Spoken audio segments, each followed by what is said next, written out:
You know, you can change it that it says Live. squared. No, it's fine.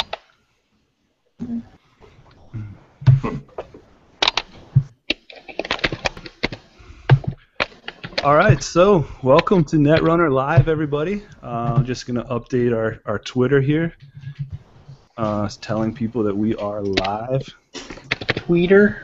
Yeah. What? Sure. Try to talk for a second. So, welcome everybody on the our panel today on Netrunner Live. We have Sly Squid, obviously. Hello. Myself, and our guests today are TPSVIPER. Hello. Greg, the Nordrunner. What's up, guys? So, as we wait for audience questions to start piling in, Greg, why don't you introduce yourself and tell us your Netrunner experience so far? Yeah, for sure. Hey guys, Greg Nordeng here. Excited to be part of the live cast, and definitely appreciate you guys bringing me on. Been watching Bad Publicity since the start, so super pumped that I get to be a part of the show. So definitely appreciate that. But been playing Netrunner since I think the third data pack, and really got serious about it after Gen Con last year. Met up with some really awesome dudes who brought me along, and just kind of blew up from there. So play a lot of games on Octagon. That's probably where I get most of my reps and where I actually learn the game most. And yeah, I don't know. That's about it. Where can people find you on Octagon? What can they hit you up? Or are you a private guy and don't like to share that one? Oh, no. Absolutely. You pegged it, man. It's Nordrunner on Octagon. So yeah. It's pretty easy to find me. Just look in the creative game slot. I'm pretty much always got one open. So. Perfect. Let's flip it over to TPSVIPER. You want to introduce yourself and tell the people about what you got going on? Yeah, so TPSVIPER, also known as Trent in real life. I've been playing Netrunner since Chase originally said, I think we were at like GriffCon or some weird like board game convention, and I was like, I have enough money for one game. I don't know what game I should buy, and Chase is just like, buy Netrunner or I'll punch you in the face, basically. So I bought Netrunner, and ever since I haven't really turned back. I've been playing on Octagon for just, I think, I discovered it probably a couple months after playing it. Met Nordrunner, and a couple of great guys on there, and definitely grew my game through Octagon, as well as just playing with the normal crew around here, which includes Sly Squid and Jameson. So yeah, that's about it. Cool. I'd let Sly Squid say his piece, but everyone knows his backstory here. So obviously, guys, if you're watching, Greg is the creator of the famous Redcoats HB deck. So make sure your HB questions are pouring in for him. Here he is to actually answer them in real time. Even though he's really good at answering any posts that people put up, I have noticed that.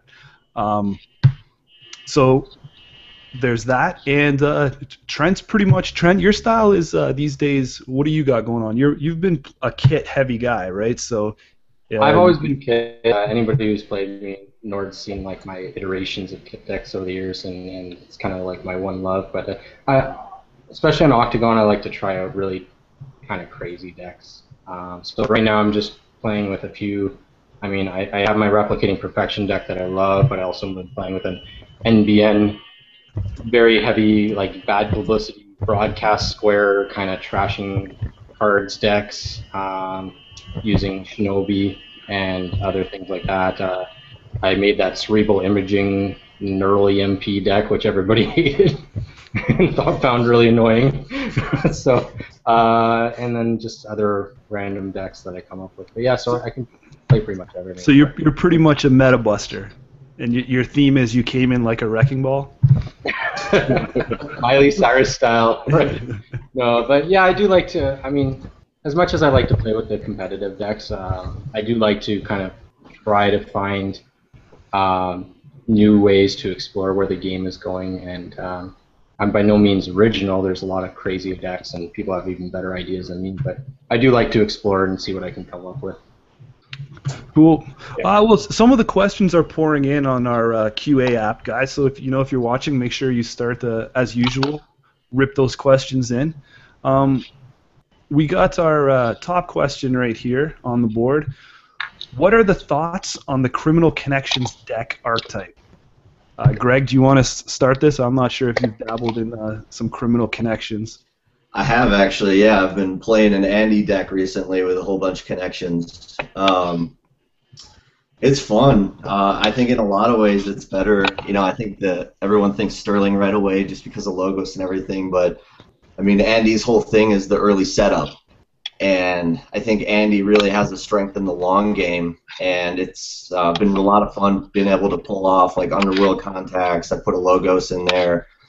So I just play totally slow. The nice thing about Andy is if I can rush an agenda or two, there's really no penalty for it. So if I've done actually, I don't think it's lost yet, to be honest. It's pretty well. Calling in favors is I just throw a couple in there so I can let the contacts build up or connections build up and then hit that on a timely run. But once the underworlds are rolling and some money's coming in and you got the breakers out, I mean, what kind of corp do? Not much. No doubt. Especially if you got like the multi-access with legwork, R&D interface. That's tough unless the corp's on match point or something. Squid, what do you think, man? You've talked about connections in the past. Are you big on them right now? I've made an Ian Sterling deck. I'm trying to look for it right now, but yeah, I really like them because, just like you said, the Underworld contacts were awesome. You could search for them, and then I can't remember that one guy. He's on the tip of my tongue. The resource that gives you the +1 link, and he's a connection too. Helpful AI. Helpful AI, yeah. Finally found a use for that guy, which I really, really like. Yeah, I think the money pours in that deck. The only hard thing I'm having time with is I find that it's a lot of setup, and with Ian Sterling, you kind of want that. With you want to be a little slower than this so you can gain the economy. But yeah, I don't know. It's a hard thing. I want to be able to spend the money aggressively, but I think the deck is counterintuitive to playing aggressively, right? So I don't know. I need to find a balance.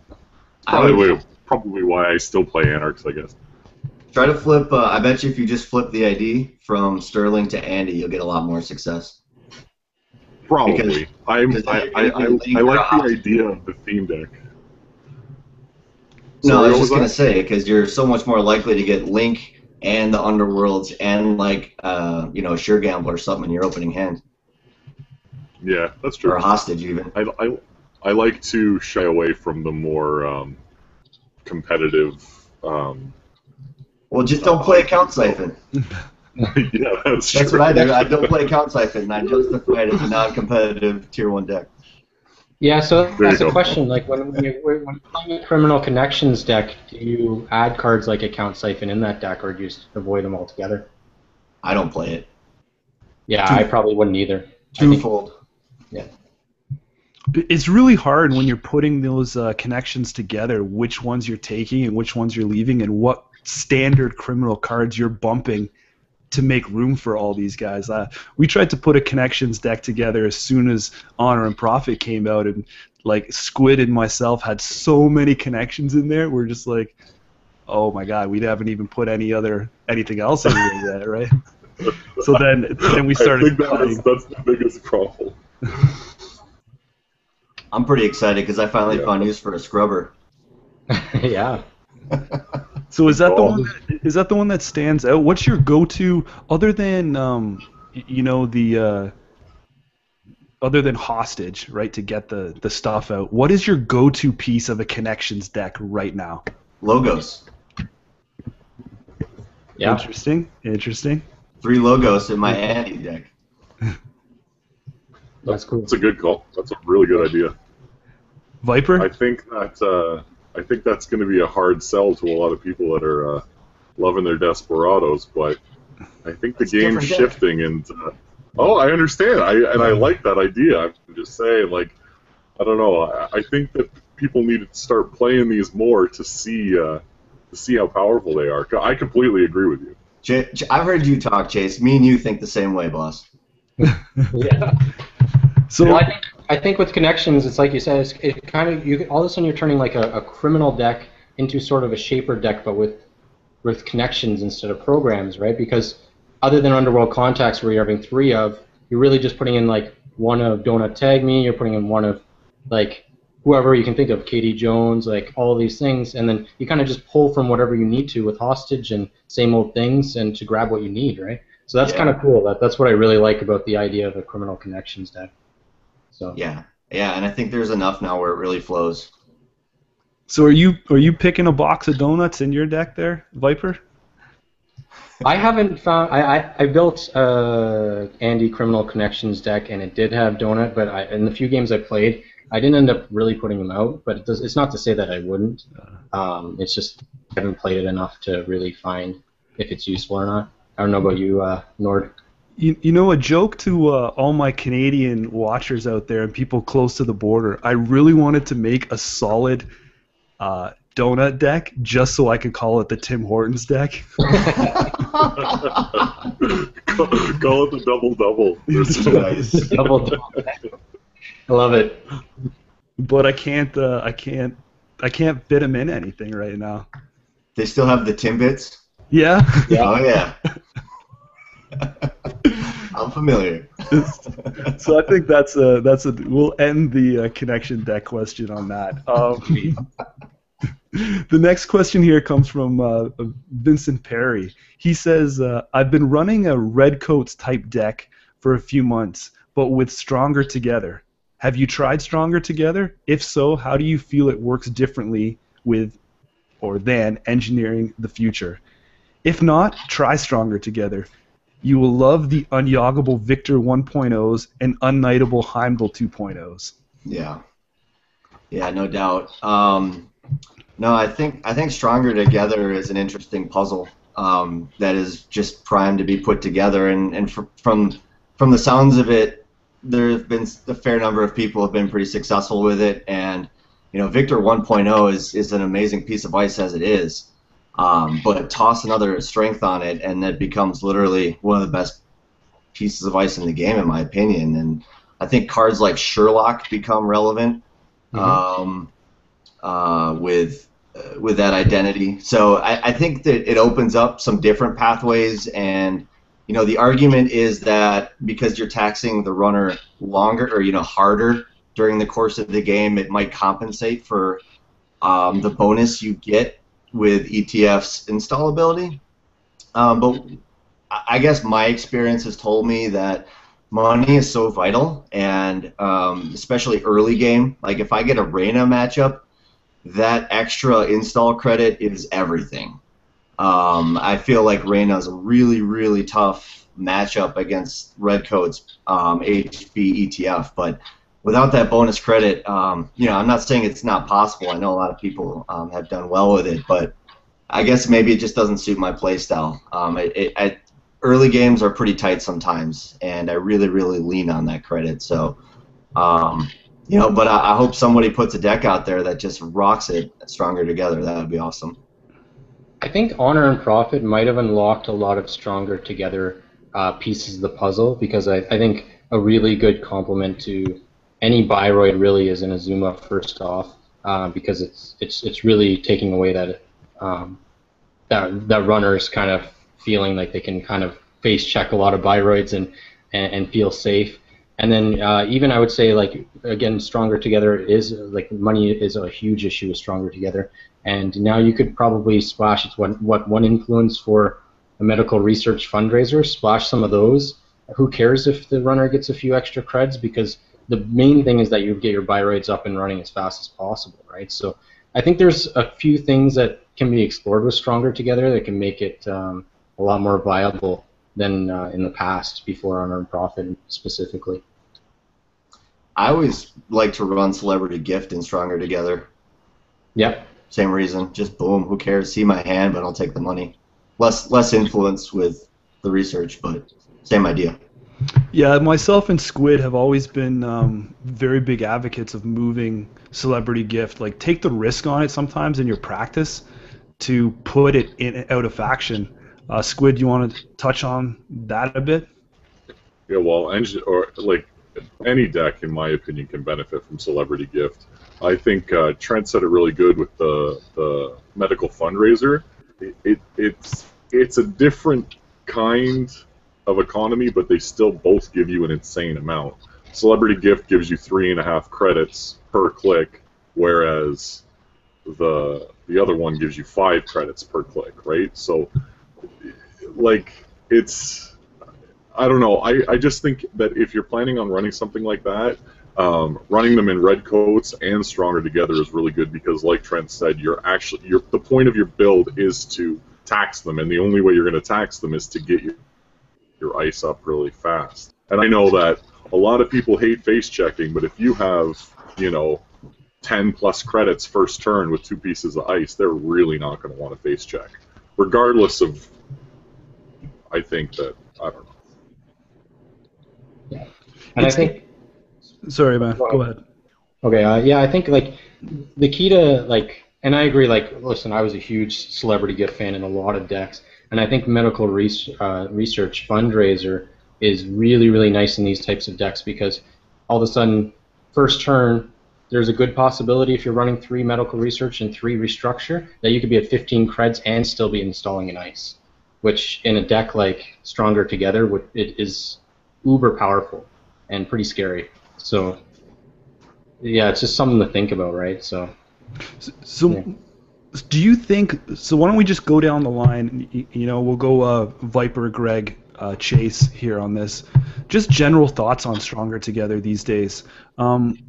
I have an issue with running red coats in Stronger Together because, like Greg touched on, I don't think Stronger Together, even though you're getting that boost, you're really going to need some big cash and make some adjustments there. I run a taxing next design, and I love it. I love running next design, but you really have to tweak that red coats list to be able to make money. Because let's be honest, like Biroid ice is not cheap. So if you're not making money hand over fist sometimes, you might as well just walk away from the table with a loss right away. So Trent, you want to throw some opinion on Stronger Together in general? I think Stronger Together is going to start seeing a lot more play, and is gaining strength as more Biroids come out, especially more effective Biroids, more cheaper Biroids will come out. We're going to see more and more play from Stronger Together. However, I don't think it's going to be on the same level as Engineering the Future or Next Design, for example, because Engineering the Future just has that inherent ability to just make hand over fist money, and it's just very, very efficient at what it does, and that's just never going to change. More Biroids can come out, and they're just as good as in Engineering the Future as they are in Stronger Together, with the exception of being unyoggable and stuff, which is very nice. And obviously Next Design, more cards are coming out next Silver, all kinds of really fun things that HB has to play with. However, Stronger Together is always going to be a strong option, but you're right. It's very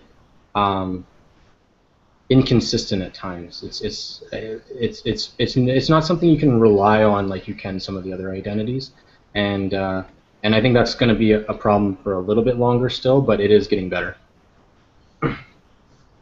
Yeah, I think I can just totally piggyback off of Trent's last comment there in terms of the reliability. I mean, that's really what it is for Engineering the Future for me, is that how many turns am I not making an install? Very seldomly am I not installing something. And, for me, recently learning how to play against Gabe, which I think can be a tough early game challenge against that deck, that install bonus, just to install like an Adonis campaign. Hey, I will put an Adonis campaign bare in a server for that install credit, and I will even res it, even though I'm going to pay, well, I'll be, net 1 after I res it, get the 3 credits. It's worth it to slow down Gabe in the early game, to have him pay for that and trash it. And that extra bonus credit I'm getting to do that is so much the difference when I rely on Ash you know, any credit differential, that's, if you've seen me play the deck online, if you've seen me write about it, it's all about the credit differential. And that bonus install credit to me is so valuable that even though let me put it a different way. I have control over when I get that credit. I don't have control over when the runner is going to run against my +1 strength ice. So to have the ability within my control, play it down, you know, make that money, Res and Adonis campaign, Res and Eve campaign because of that install makes all the difference in the world when all I need to do is stop Gabe from 1 or 2 accesses to win the game early. And I just don't see that in Stronger Together. It's not as consistent. And the weaknesses of the deck are more so against rush decks like that. And I just don't see Stronger Together being able to compensate for that. I don't totally disagree with you. I just think that at the end of the day, I think a lot of people played Engineering the Future specifically because early on, nobody really could make money. I mean, they were the faction that was never broke. They always did what they needed to do. The money was consistent. But I think as the game grows and more economy cards and more reliable economy comes out, that you'll actually be noticing that for me, I would prefer Stronger Together. Even though the deck might not be playing, you know, I like having a playstyle that throws the runner off. I don't want everything to be necessarily a machine or like a smooth working part. I want them to run into speed bumps. And I heard the biggest thing for Stronger Together is the fact that, you know, everybody who plays Stronger Together says that their opponent always forgets about that +1 strength, and it ends up burning them in the end. So I don't know. I think that one has a good ability that lasts, that ends up, because you can theoretically run 4 times a turn, and that's going to add 4 extra things every turn, as opposed to just one thing that the Engineering the Future does. You know what I mean? It's not every install. It's just one. If a game lasts 10 turns, you're gaining 10 credits. But you could theoretically cost the runner way more than 10 credits in what you're planning on doing. I don't know. I think that, you know, a couple months ago I would have been all Engineering the Future, but now they're both really competitive. I just watched the Fall Guy channel today, and they were playing Stronger Together, and the deck's pretty brutal. I mean, it was a variant of your deck, right? But yeah, I don't know. I think that speaks volumes that people are even thinking about playing it competitively now. I would love to see it. James. Yeah, cool. So, Vince, you know, if you're on the Twitter, send a link. You can reach Greg at Nords3x4, and link us too. Let's see your deck list, man. I'm not sure you can post links in the comments on YouTube. If you can, throw it down there. If you can't, hit us both up on Twitter, and let's see what you're working with. Cool. The next question here comes from Jason. This question had the most vote ups. We'll go in reverse order this time. Chase, if you want to start, then we'll go Greg and then Trent. What are your thoughts on where the meta is going with the lunar cycle? Which corps are going to start dominating in the changing environment? What runners do you think are going to be top-notch? Obviously, the only big one we've seen, I think, is Blue Sun. I think Wayland is going to be the dominant force from what we've seen, or it's just going to be the new hotness. That new Shaper has been spoiled, but I don't think there's enough pieces there. Like, he'll probably get some tools in the cycle to help him out. A lot of those breakers that are coming with the hosted counters to break stuff where it doesn't rely on money. So I can't really comment on what I think is going to be a top-notch runner right off the bat, but I think you're going to see a lot of people switch to Wayland to try Blue Sun. Chase?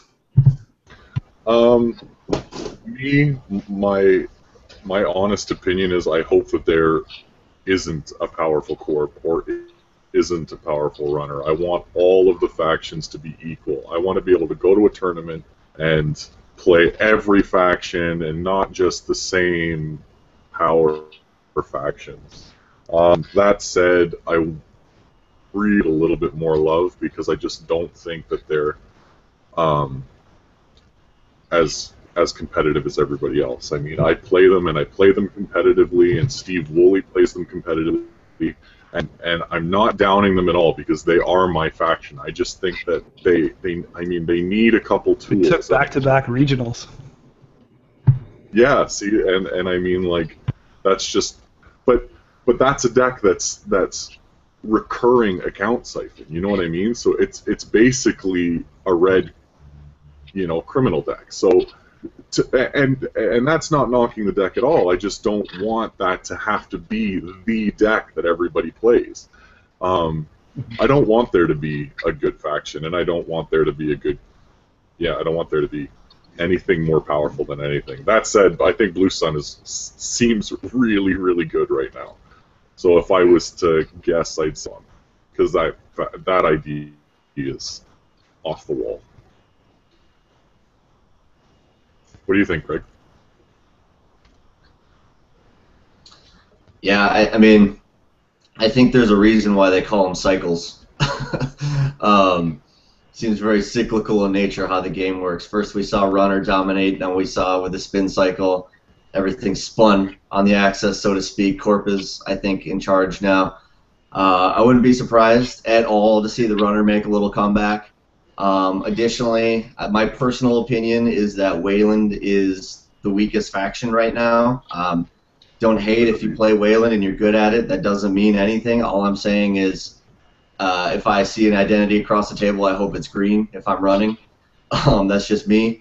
But, yeah, so I wouldn't be surprised at all to see Wayland get some power cards, make a little comeback, probably see some things change on the runner side. I would guess by this cycle, FFG is probably thinking about account siphon. So I wonder if we'll see a couple things that might address that a little bit more aggressively. And maybe AstroScript, who knows. So, I think FFG is very well aware of where the meta stands on a lot of these issues, and I think they've done a great job of addressing them in not such a head-on manner where it really impacted the game, but they've done it in a kind of an elegant way where they're reshaping the game and giving you different tools to do different things. And I just hope, the Lunar cycle keeps going in that direction because I think the game is more open than ever right now. That's just to interrupt, Trent, that's a very good call with the cycle thing. I never really put that together, but that's a good point. Yeah. Yeah, I think it's intentional. I think they're masterminding the whole thing. Those damn mastermind.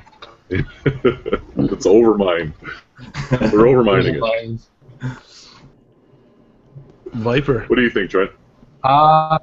I'm first of all, I am really excited about Nasser. I think a lot of people looked at him at first and thought, that sucks, he loses all his credits, not thinking about how dangerous he is early game, and how he can use his face checking to his advantage early game. I think he's a very scary runner, and especially with all these stealth cards coming out, coupled with a couple other recurring cred cards. I think he's going to see a lot more play than people originally think, and it won't take much to unlock how good he actually is. I'm excited for him. Blue Sun is obviously going to see a lot of play, awesome ability, awesome identity, and I do think some of the top-notch decks we will see in the Lunar Cycle will not include account siphon, which at least that's what I'm hoping. It's kind of like what Nord said, they are addressing those issues, they're giving people a lot more tools, and they're giving identities a lot more tools to kind of deal with certain issues. And as a lot of people who have been playing know, that there's already a lot of ways to mitigate account siphon, and it's kind of shutting down out siphons early is not as hard as it used to be, and I think it's going to keep changing like that, and we're going to see more and more ways to kind of subtly deal with these issues that are kind of an issue but not an issue at the same time. It's just a matter of playing the game. As for top-notch decks, yeah, anything can happen. I mean, like the cards that we've seen from the Lunar cycle are absolutely insanely fun. I can't wait for the Grail cards. They look awesome. I can't wait for some of the other cards I've seen. That I'm really excited about that Genteki identity that gives the +1 strength to the code gates. I think that's insane. There's just so many really cool cards, right?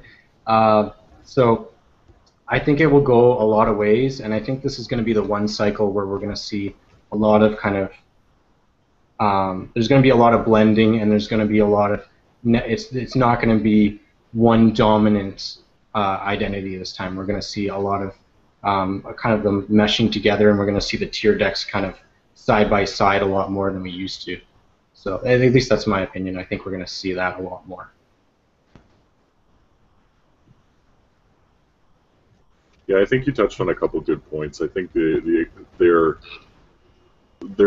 trying to find soft counters to, like the difficult cards that everybody's talking about, like Account Siphon and Desperado. Like they just announced the NBN Current, which gives you $10 if you name a card. So if you name Account Siphon first turn, you're gaining $5. So yeah, they're going to be doing a good job of evening out the battlefield. And I think that the way the game started was everybody focused on HB, and then that was the faction that everybody learned how to run against. It's like my brother Vol played Engineer in the Future all the time, and I learned how to play against it, and I think that was everybody's like proving ground. And then it started to shift to, I'm going to bring a secret deck, and that's Jameson's special. And now I think it's just people are actually running these janky decks, and they're not just pulling them out at a tournament anymore. Like my Anarch deck, I still haven't seen anybody play anything like it before. And it's not something that I'm building to surprise a tournament. It's just something that's left field, and it wins me a lot of games. And I know, Trent, you do the exact left field decks that aren't necessarily, the tricks. And I think that that's what they want, and I think that's what everybody wants this game to be. And hopefully they do it by the end of the Lunar cycle. Yeah. And I think before we move on to the next question, I want to touch on the Anarchs, because I think the Anarchs are just in that one stage that it's going to get a lot better for them, because they're at the stage where NBN was a couple months ago, where NBN had all these cards that were really, really good, but so splashable, right? So like all these cards, like they work so well in other decks that like NBN was kind of ignored, because it's like, well, we'll just splash Toll Booth, we'll splash all these cards in other decks, and we'll do just fine. And then obviously NBN got a lot more tools, and all of a sudden they are the powerhouse that are really hard to deal with.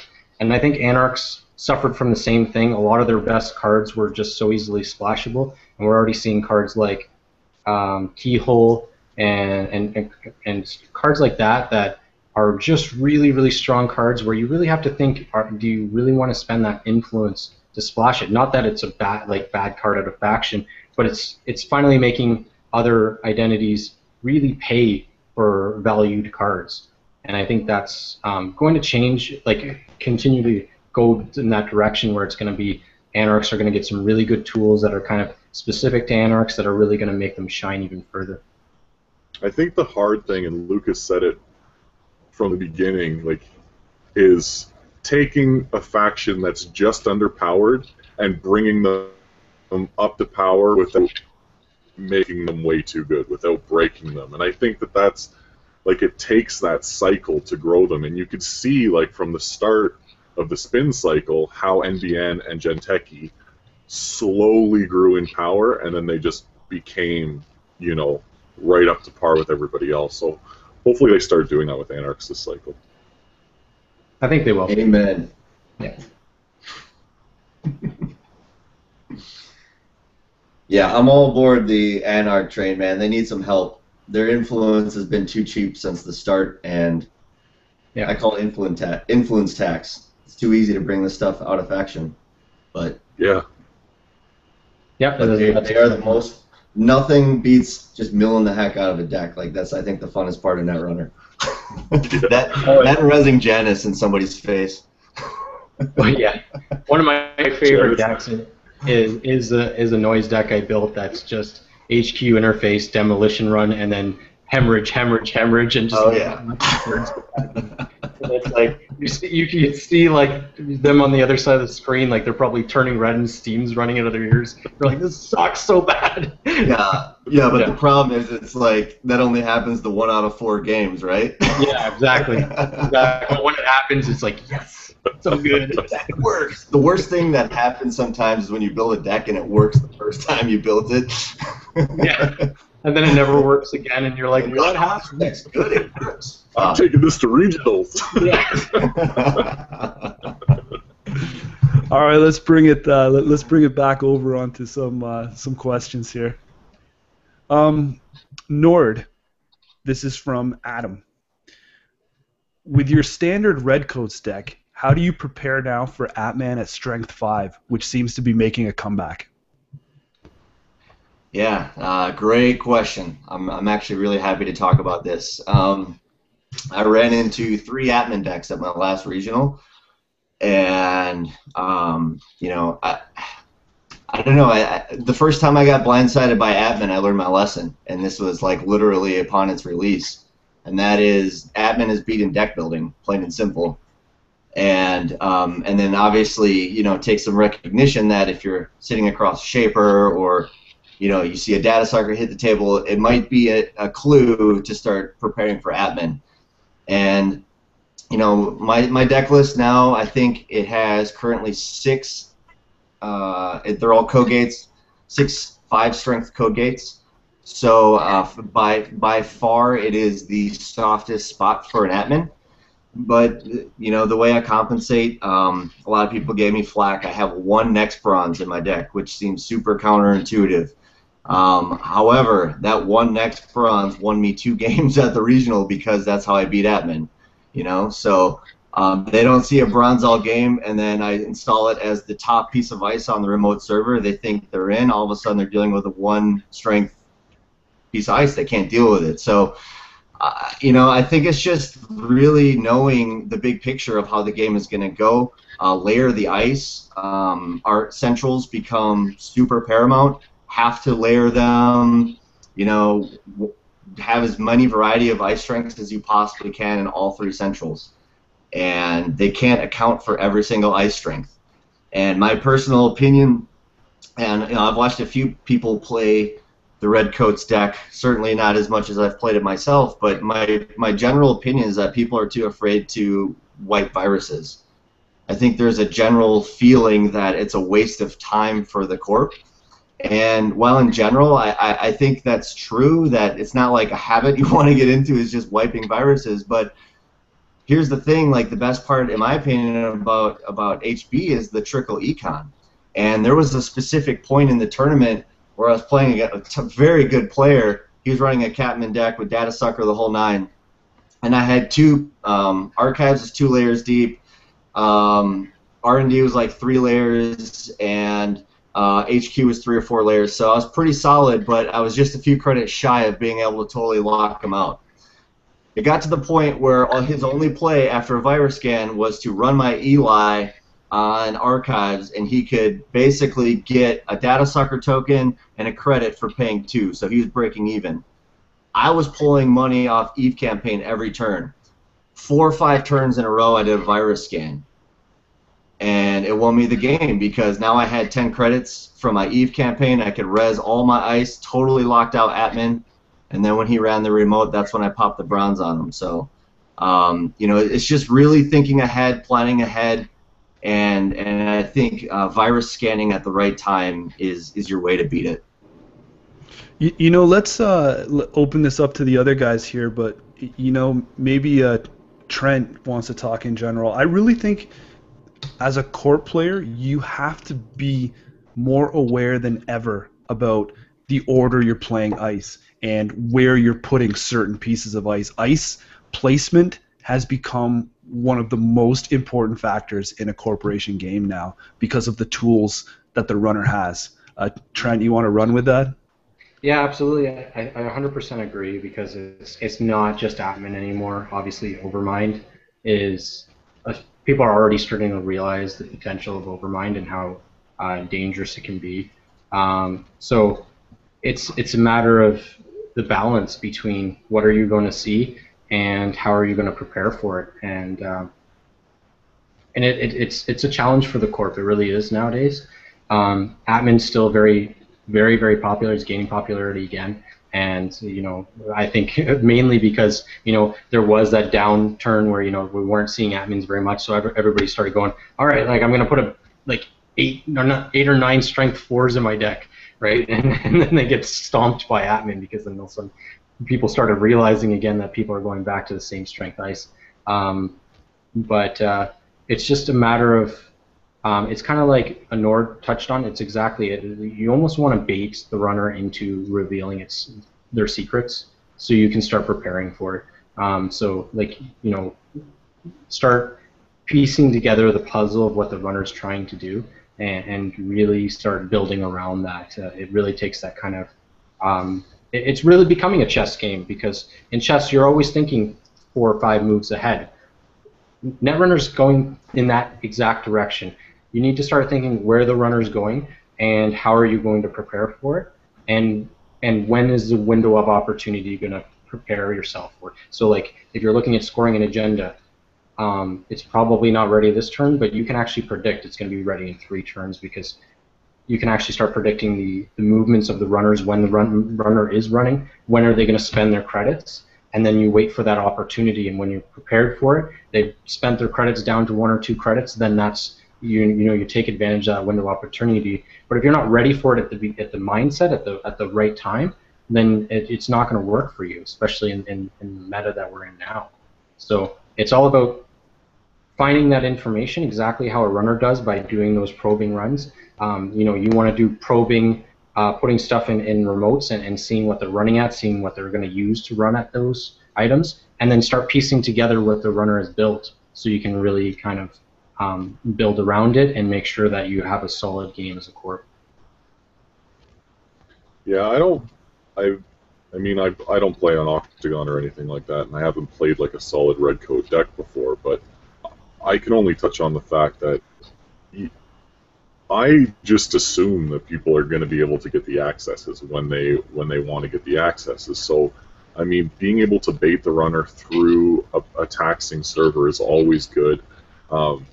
I mean, with the red coat deck, you run Ash, so and you can have multiple Ashes on the same server, so you could set it up so you could still get the win. Like Atman is, I don't know, it's a card. It's not like you have to still be able to play better than your opponent.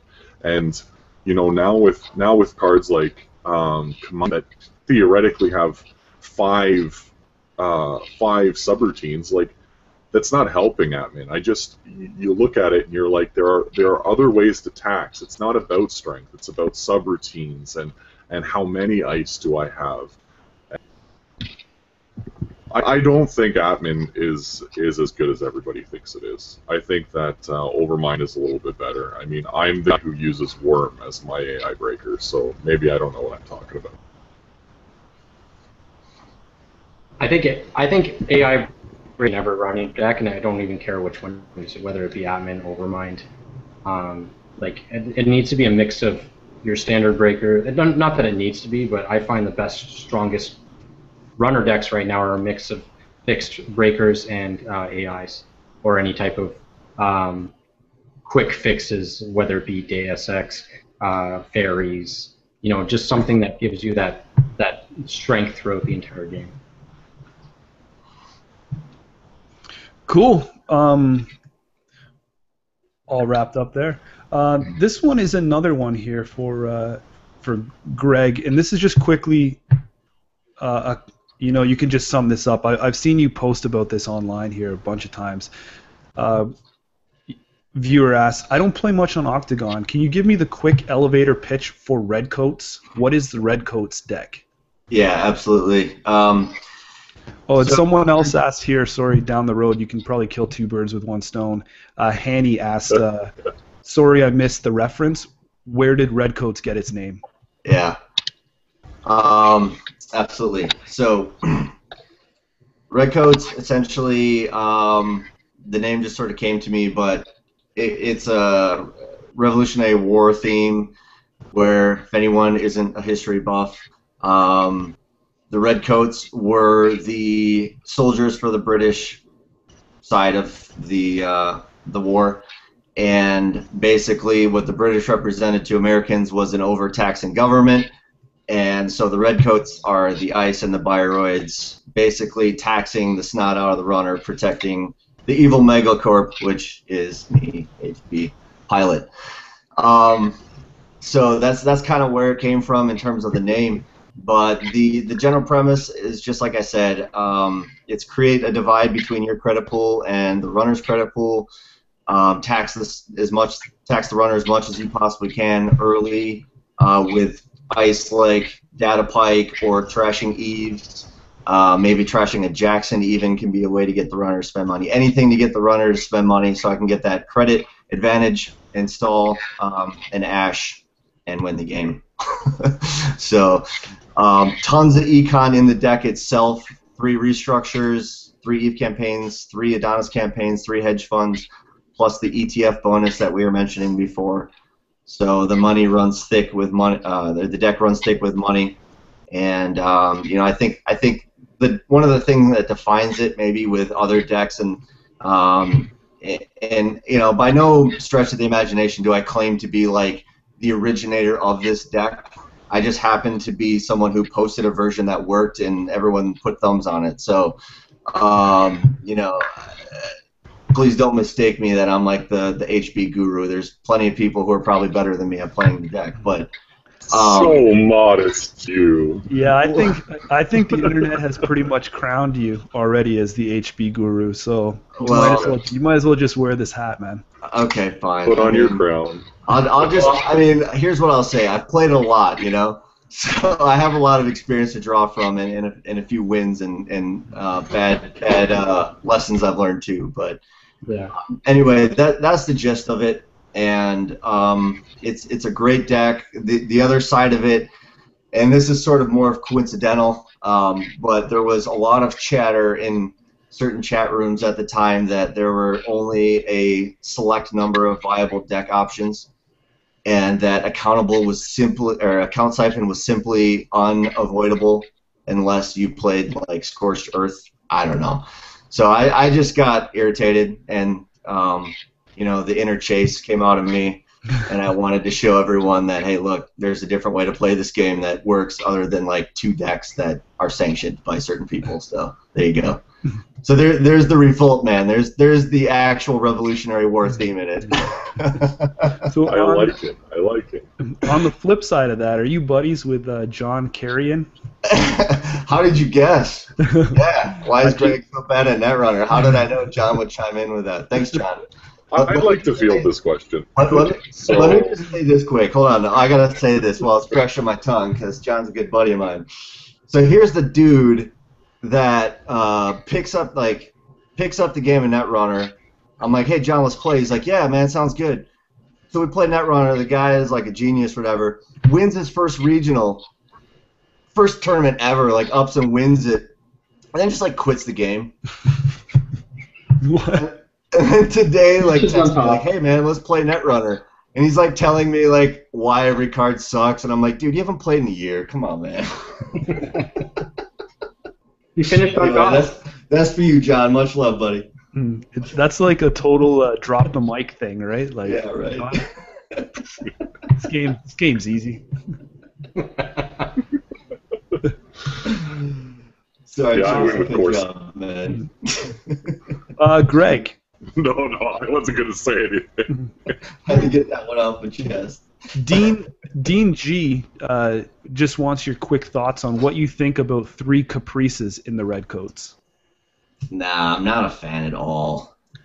I don't know. Like I think people, why? Like why play Caprice when you can just be rich and win with Ash? I don't know. That's how I see it. I mean, Why not do both? That's what I do. well, it's for influence. Like here's the thing. Like I'd much rather they just hit a toll booth and pay like 7 credits and not be able to pay the Ash instead of. I'm gonna tell you the secret here. You ready, Greg? Yeah, tell me. It's you play Genteki and splash Ash. That's the trick. Oh yeah, I haven't done It's a I lot played cheaper. Kentucky, but I haven't splashed Ash yet. That sounds nasty. I don't know about that though. I guess it depends. If you're playing RP, I can see that. We'll go to a more generic one here. I think splashing for 1 or 2 Caprice is fine. You don't need 3. I mean, HB has archive memories and faction, so whatever, right? Like you could run some interns and archive memories and use that Caprice a trillion times. You don't need 3. I think that's the way to do it if you're going to play Caprice, is be able to recurse it. But in my opinion is if you're going to run it, run 1, recurse it. But I built the deck based on reliability, and Caprice just isn't reliable enough for me to play it. That's fair. So Greg and Trent, if you guys want to just touch on this question here, what's the other side of the coin to Redcoats? What runners are you guys running right now? I think we're both big fans of Shapers. I know that. Like, I don't know. Me and Nord have played so many like late night like, let's try this deck. No, that didn't work. Let's try this deck. No, that didn't work until we kind of come up with something we really like. But I'm a Shaper guy through and through. I play with a lot of other decks, but I just keep coming back to that kit deck. I really love it. It's one of my favorite decks to play. It's been tinkered with since the beginning of time, and I feel like it's running so smoothly now that He's not gonna say it. I will. The deck is amazing. He's not gonna say it, but I concur. It's annoyingly good. yeah, annoyingly good. Yeah, so it is. Yeah. It is.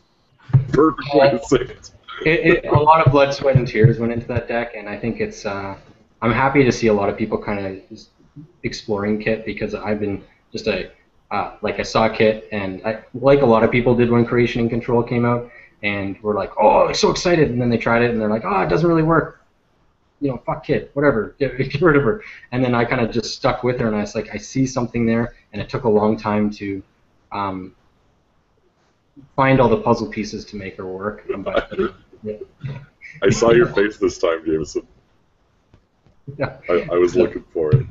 You dropped the bomb. Now we're gonna have to rate the podcast. Oh, are we? Sorry. Yeah. We just lost our 13 and younger crowd. Way to go. Crap. I'm sorry, Jameson. No worries. I suck. Anyways, yeah, but yeah, and I think it's just she keeps getting better and better, and a lot of people still rag on her for the 10 influence, but that really doesn't mean a lot when you have the ability that she has, and you can couple it with whatever other breakers that really complement it. I'm really exploring and loving Overmind. But that's only 2 account siphons you can fit in there, you know. Only 2 account siphons. How do you win? Still 3 same thing though. Come on, man. How do you win without account siphon? Yeah. No, but obviously the piece of the puzzle is dim hack. It's not 2 account siphons plus the account siphon searcher. No. 10. No. Yeah, 2 account siphons and planned assault, right? It's the only way to play kit. Why don't you quickly just run through, like first, like an ideal first 4 turns? Just quickly, kind of tell us what cards you're playing, because I know you use personal workshops and stim hacks. Like that's a big combo for you. So what else do you see in your deck too? Just a couple other small combos that you use. Viper, let's hit the one piece of that question as quickly. Talking about 4 turns might drag out a little, so I'll just say an opening hand. Okay. Like an opening hand, perfect for me would be like, as most people would want, like a shirt or some type of econ, self-modifying code, I mean, personal workshop, obviously, I really want in there, and then like just either some draw power or some kind of standard econ, whether it be like Katie Jones or professional workshops or a diesel would all be good, and that's kind of like what I would want to see. Bone chips would also be really good in my opening hand. Yug, if I get it on my opening hand, say, okay, great, let's drop down a Yug after a sure gamble or something like that. Just get started rolling right away and put the pressure on very early. To mention why I would play Yug, because a lot of people, when they first think of kit, you're obviously running Yugosaurus, and I don't. Nord can attest to this. I run Toolbox, and it really throws a lot of people off. They're like, what? And there's some reasons for Toolbox. And there's even more reasons now that I run Overmind. So yeah, it's just it's a really different kit deck, and I think it's just kind of grown into something I really love. He uses personal workshop and stem to be as aggressive as possible. So Toolbox kit drops really early, and it's a really fast deck, and you don't think it's going to be until you play it. Anyway, Nord, what do you play? I've been playing, messing around with that Andy connection deck I mentioned earlier. But competitively, I've been playing the Chaos Theory deck, and basically, I played Criminal every single regional, every single tournament, Worlds, Nationals. It was all Criminal, and I just wanted to get off the crutch of Criminal and Account Siphon, so I set out a challenge to just build a deck that was going to be Tier 1 and not use Account Siphon and not be Criminal, and ended up with a prepaid voice pad Chaos Theory deck. And it raises a lot of eyebrows. I get a lot of feedback why it's probably terrible, and then it performs beautifully. Why Chaos Theory over Kate? Yeah, that's the #1 question I get. Hey, Greg. Yes, sir. This right here is a prepaid Chaos Theory that I have ready to go for regionals. That's what I'm talking about, so, man. You know, I love to hear that right away because I'm getting the same stuff when I was talking to someone else. I'm like, I'm running a prepaid Chaos Theory, and they're just like, what? Yeah, don't sweat it, man. Trust me, the prepaids will work for you. If you haven't played the deck a ton, I mean, I've probably logged close to 100, well over 100 games with that deck by now, and time in, time out, the prepaid just fuels everything. And you know, I'll just put it this way: I think Shaper is at the top of the game right now. Mm-hmm. I think there's a lot of ways to build Shaper decks. Chase, to answer your question, you know, I run enough event econ to totally justify it. I get my money back plus almost every single game. If it gets late game, I may or may not drop the prepaid, so I just got to adjust. But most times it's fine. 3 lucky, fine. No, I understand that. I'm just saying, like, comparing the two IDs, like, it seems like K puts everything out cheaper, but I mean, it only puts the prepaids out, whereas Chaos Theory, your deck is more condensed and you're able to draw into it earlier. Right. Like, is that like? Yeah, no, I think I'm not trying to ash it and say it's not working. I just want to know, like your train of thought when you decided to go Chaos Theory over. Yeah, no, good question. I guess I'll just put it this way. I really think after testing it, what I was going for in the deck was maximum efficiency, and basically, like, I was playing Diesel in quality time, and it just sort of tripped over what I was trying to do. I'd spend 3 on a quality time with my prepaid, and then I wouldn't be able to legwork, or I wouldn't be able to Maker's Eye, or I wouldn't be able to, you know, hit a hedge fund. So I took out all the draw and just simply put in 3 professional contacts. And what I do is I try to get that out early. You know, I think the drawback is MBN, but with 2 self-modifying code, if, like, let's say I do like a lucky find and then drop a self-modifying code, the thing is, I play big breakers. I play 1 torch, 2 femmes, and a battering ram. Oh, love it. Love to hear this big breaker Chaos Theory prepaid. Oh, yeah, man. Oh, yeah. We might have to compare lists. Yeah, let's do it. Let's do it. You guys need your own chat, or? Yeah, we're taking over. But I just, essentially, put the self-modifying code down, hit a lucky find. The corp is now afraid to install anything behind a one-dice remote. They're not going to try and score because they think I can get through. Even though I can't afford the stupid torch, they don't know that. So that's a big play early. And then it's the professional contacts basically steers the deck. So I get the prepaids down. If I draw into a legwork, I hit the hand. If I draw into a maker's eye, I hit the R&D. If I draw into a tester on scavenge, I get a breaker into play. So I mean, it's just. I just want to touch on you. I want to touch on your point. When you have that much money in an SMC, everybody assumes that you can get through their server. It's the exact opposite with me. When I have a worm out, nobody assumes I can get through their server. I just thought that was funny. I'm like, wow, I play completely different. Yeah. Well, you're like, he's just got a worm. That doesn't break anything, right? Yeah. Well, I think Sorry, it's just. I derailed you. No. Yeah. It's more of a mind game than anything because I think that's where the deck is weak is early when you might not have the right breaker. But you drop the SMC and have a lot of money, the corp doesn't know what you're playing. Corroder or battering ram, they don't know. So they're not going to put a wraparound and an Astro script down, that's for sure. And then boom, even if with you the legwork.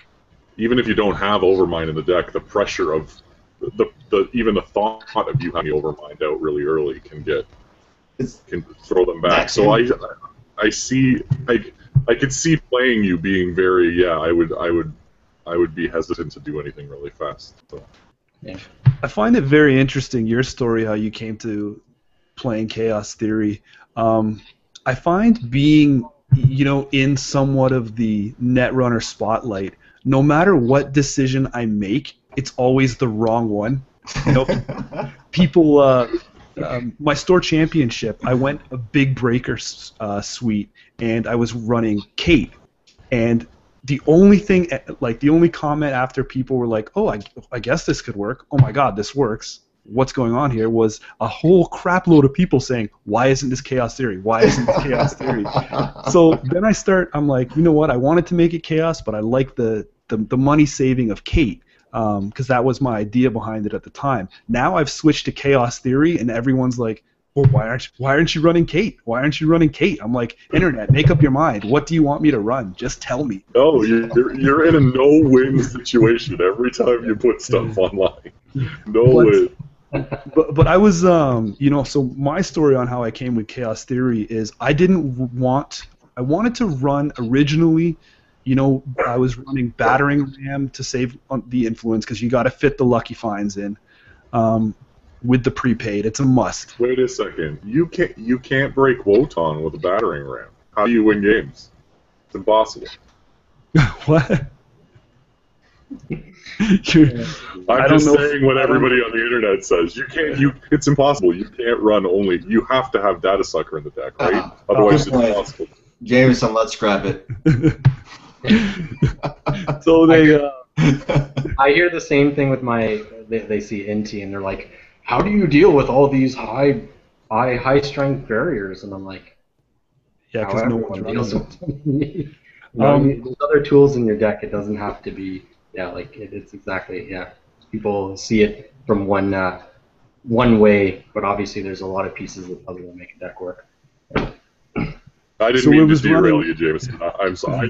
I just think it's funny. Like, I just remember the whole flood of comments and how frustrated you were, and it was just like I just felt like screaming on the internet. The deck won. Like, give him a break.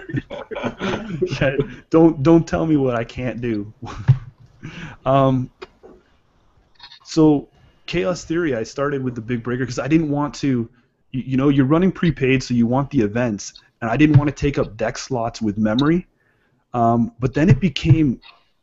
I just want to see the cards. It became that 40 card limit became the linchpin, and I think even like the iteration I'm running now, I don't even think I'm using all of Chaos Theory's memory. I think I still have a spare slot, and it's just basically because I want to run 40 cards and I want to see everything that I want to see quicker, and I don't have to run 3 of everything. I can run, 2 legwork.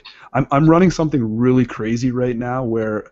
I'm doing Maker's Eye and indexing, and obviously the shaper tricks on the R&D.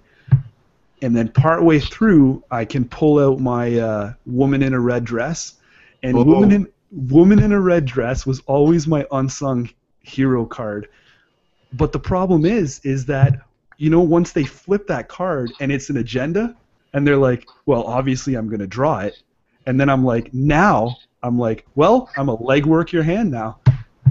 Prepaids with legwork and the red dress. While we're on the topic, I was listening to the new San South podcast, and they were talking about how Sneak Door Beta in those decks, the Big Breaker Shaper decks, is like OP apparently. Like nobody bothers to ice up archives against Shapers, and then you let them all go in, and then bam, you play the Sneak Door and you run their hand a bunch of times. I don't know if you guys have tried that out. It's just, I don't know. I thought it was pretty fun to think about today. And I'm glad I play RP.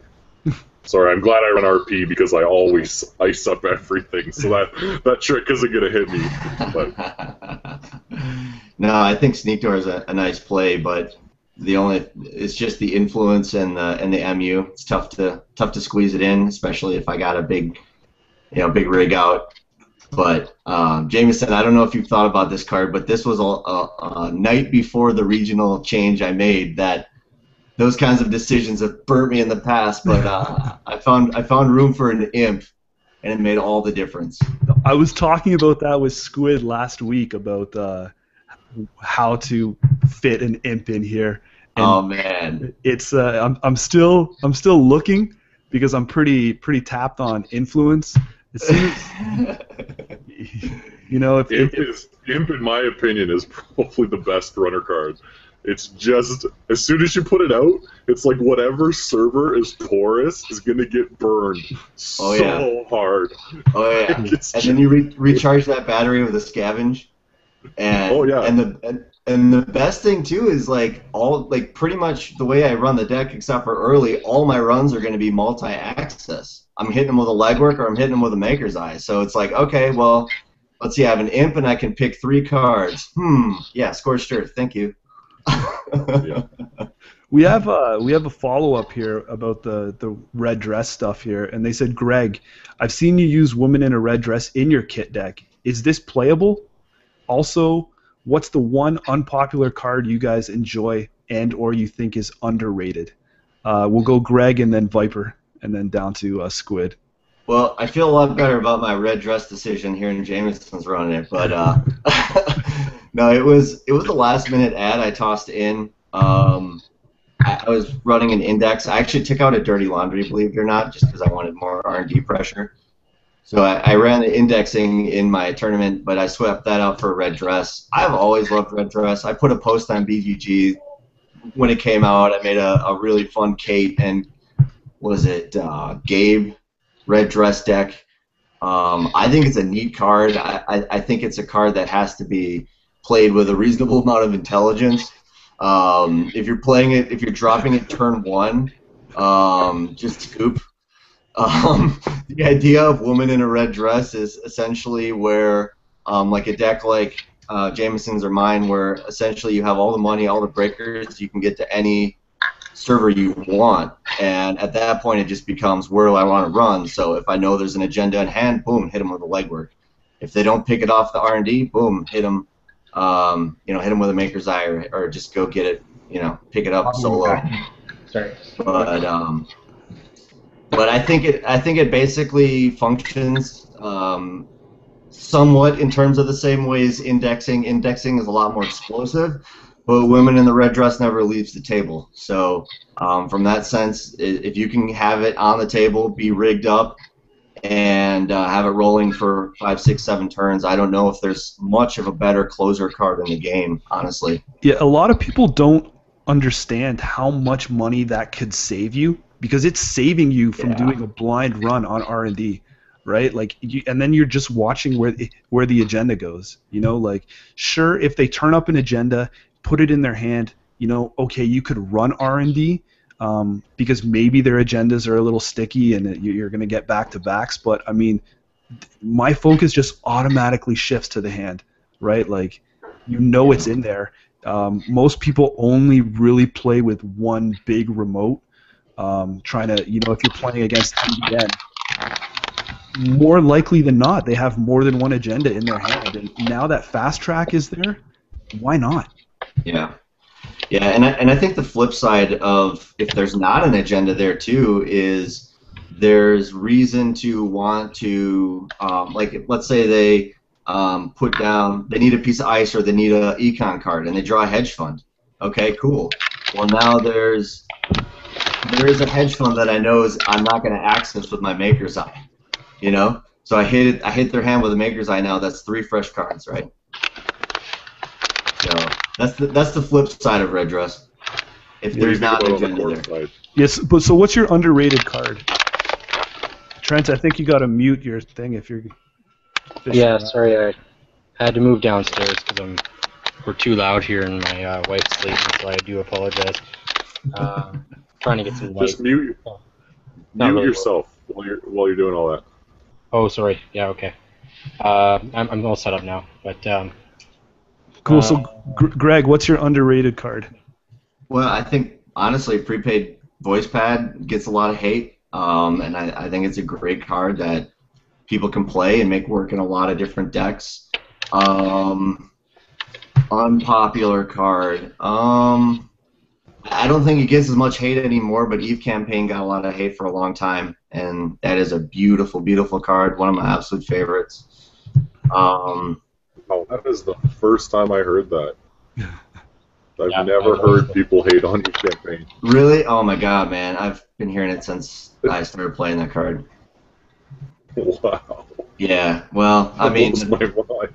I guess take all hate for what it's worth, right? But Different. Eve is a beast, man. But yeah, I don't know. Prepaid voice pad. I think Chaos Theory now. I'm a big fan of. I didn't think there was a good Chaos Theory deck, so I'm happy that ID is viable. How about Personal Evolution? I'm brewing up a Personal Evolution deck right now that I think that faction has gotten a lot of hate, especially since Honor Prophet came out. And I think a lot of people have been hating on that deck, especially the whole flatlining, anti-flatlining world out there. I hope we don't face off. Well, I hope we do face off at the regional because I got something cooking with my Jinteki deck that's pretty nasty. So I think I don't know, man. I'm like I said before. I'm always looking for cards that are underdogs and decks that are underdogs and just putting pieces together that make the game interesting. And maybe they're not the most competitive things now, but what I found is just playing cards and just like getting a much bigger picture of what the game has to offer inevitably will allow me to pare it down later on when a better combo comes along. Like Prepaid Voice Pad, I didn't think was as good, but then Lucky Find came along and I think it changed everything. Yeah. So if people aren't messing around with cards and quote unquote unpopular cards, here's my plug. Don't buy it. Just play stuff. Just get into the game and go nuts. And who cares if it sucks? Who cares what so and so on the internet thinks about your deck? Just play it. Learn the game. Get your butt kicked. Figure out what works for your playstyle because it's all on the table. The game is amazing. There's more room for creativity and brilliance than ever before. So have fun. Prove everybody wrong. And with that, I look forward to seeing you build your record reconstructor deck. Hold on, I need probably 3 or 4 cycles for that. So. Viper, if you're still there in the dark, there, most underrated card. Lurking in the shadows here. It's more thematic. You look like a runner right now. Can you put on a cloak, please, and like a hood? Yeah. Because that would just be awesome. Yeah. Alter your voice too, so you sound like you're calling for like a fake. And hold a magical glowing I staff. I think Burke's Bugs is the best card. No, everybody who's played me knows that I like very, very odd cards that nobody ever likes. One of my favorite decks I built was like an NBN Burke's Bug RSVP deck, which is a lot of fun and wins surprisingly a lot of games. So I do love Burke Bugs a lot. A couple other cards that come to mind is really, really kind of underrated cards are, well, I wouldn't say underrated, but they sucked at first, but now are getting better and better. Is like cards like Demolition Run, cards like that's what I'm thinking. Hemorrhage is underrated, I find. I think there's a lot of potential for Hemorrhage that a lot of people overlook because they're like, oh, they get to choose the card, so what does it really matter? But when when you're playing an Art of War type of game and kind of controlling them that way, then like it's such a good card and it gets underrated all the time. Touching on Nord's point, Chaos Theory had a lot of strength when it first came out. People loved her, and then all of a sudden, Creation and Control came out, and everybody's like, "Oh, Chaos Theory sucks." Nobody ended up using her for a long time, and now she's getting a lot of love again. So, there's definitely a lot of cards like that.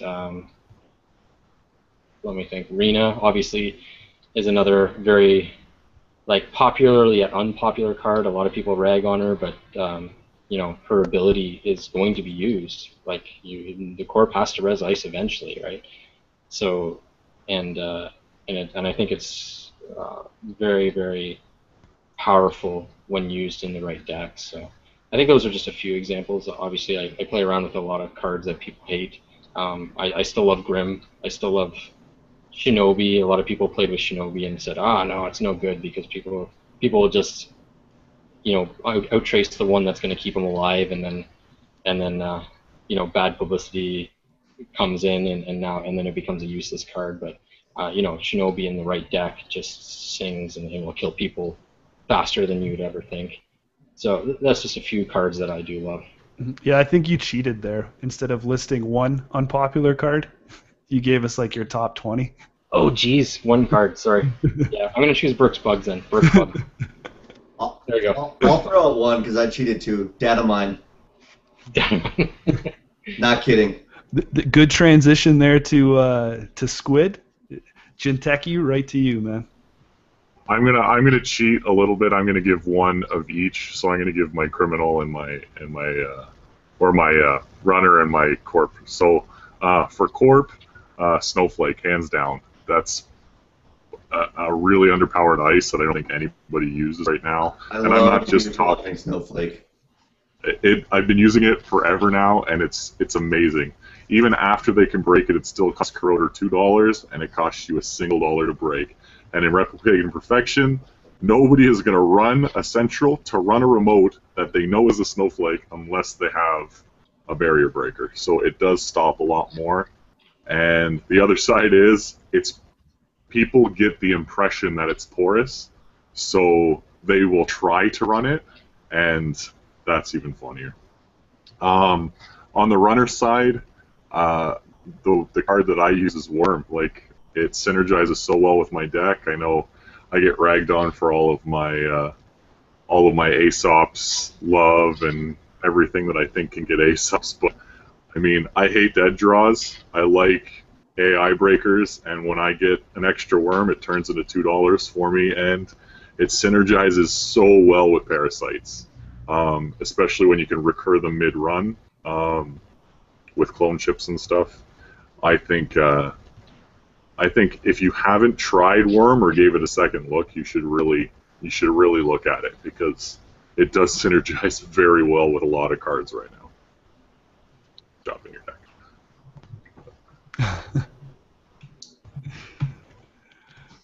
Too funny. Nord, your Chaos Theory. I should have probably said my unsung cards. It's catching on Steam. My unsung card, I would have to say Morning Star surprises a lot more people than you would think. And I just love it. I think there's ways to work it around. People dropped it off lately because of there's walls or barriers out there that yes, it can't get through, but I mean, just make it work, and once it starts singing for you, once someone double Eli's something and you pop through those two things for $2, you'll never look at Morningstar the same way. Go ahead. And that being said, too, is now I'm working a little bit tighter influence deck, and I have gone over to a battering ram style, and you know, people shied away from battering ram at the beginning because memory costs, and there's also the initial install cost, but there's ways around it that just you know, battering ram has come through for me more times than I can remember in a pinch. It's great. It's great against stacked barriers, stacked Eli's. Forget it.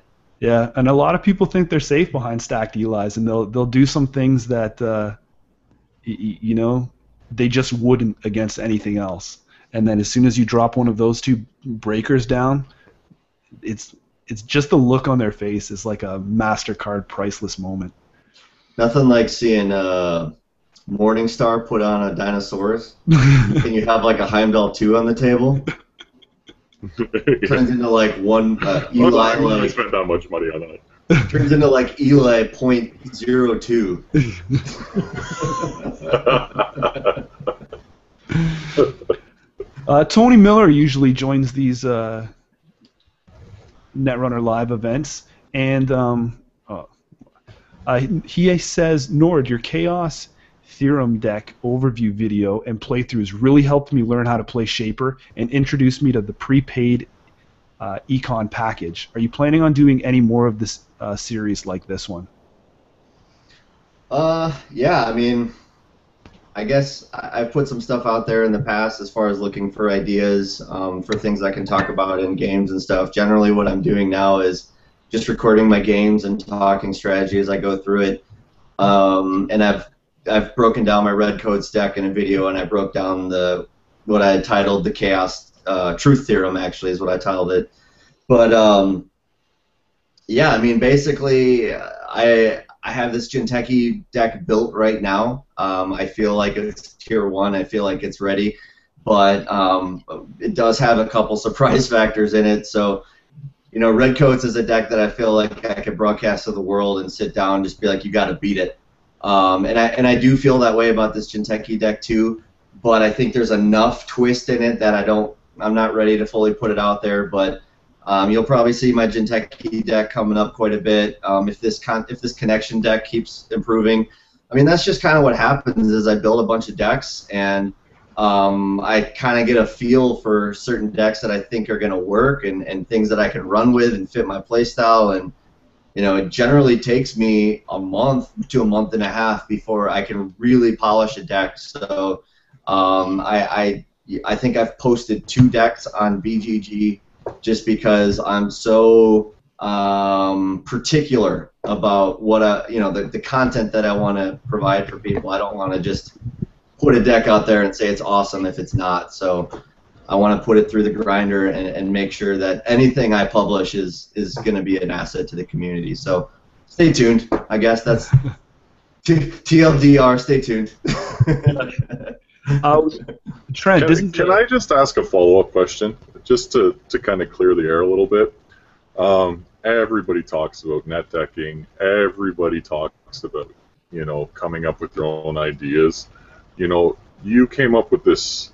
Well, again, I mean, we use "come up with" like as a general term, but what do you feel? You know, do you post something like that hoping that nobody will use it? Like, what's your take on the quote unquote net deck? Like, yeah, when someone shows up and beats you with your own deck. I'm it's flattered, not that. man.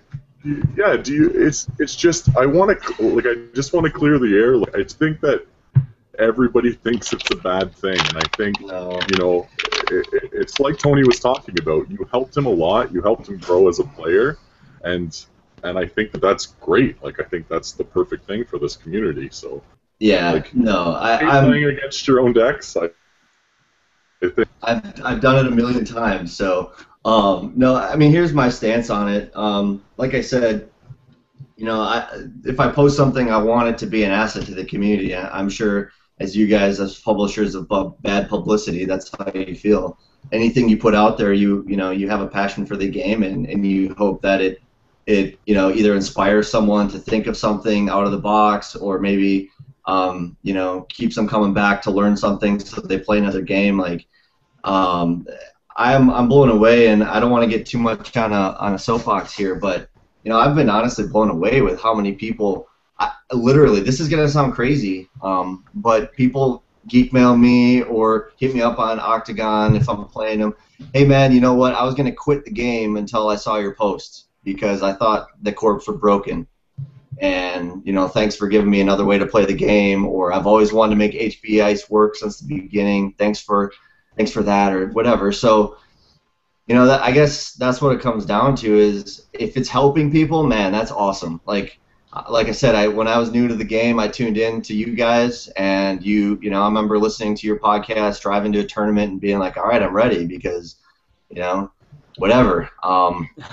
So I think it's awesome that that's what the community is, and that's honestly what I love about this community is we're not a bunch of stuffy whatevers. We want to help people. I think we all want what's best for the game, and that's a whole bunch of options and competitive ways to play. So anything that helps that, I'm all on board for. Nice. That was a great answer. Well said. Trent, we got someone writing in here for you. A fellow Kit player, it's awesome to hear your thoughts on Kit. I've been through a lot of iterations with Kit, and I'm loving her with Parasite. Any thoughts on Parasite in Kit? My deck does have one copy of Parasite, and it's very vital to my Parasite deck, and I'll also add it as one copy of Chrysanthus in it too. And it really does help with Kit's ability because you can continually force the corp to try to double up, and then every time they try to double up, you're bringing them back down to the one level ice. And that's really how you have to play the aggressive style Kit decks, is just continually push and push and push on any way you can. So, I mean, Parasite is really good in almost any deck, especially if it has data suckers, which mine does. It's really, I think it's one of the integral puzzle pieces that I found that Kit really needs to really come together.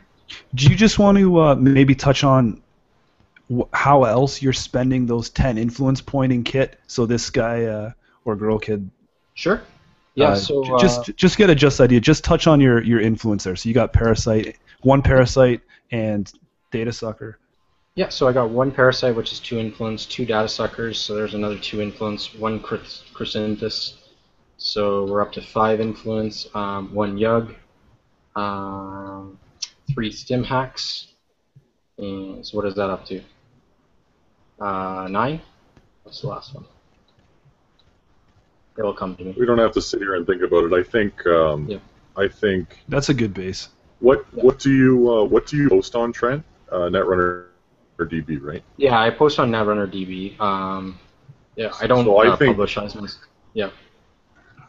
I think that coming from the way that me, Greg, and Trent think, we all like to try really out of the box decks, and if you guys are looking for decks that are gonna kind of play like that and be very competitive, you should really check out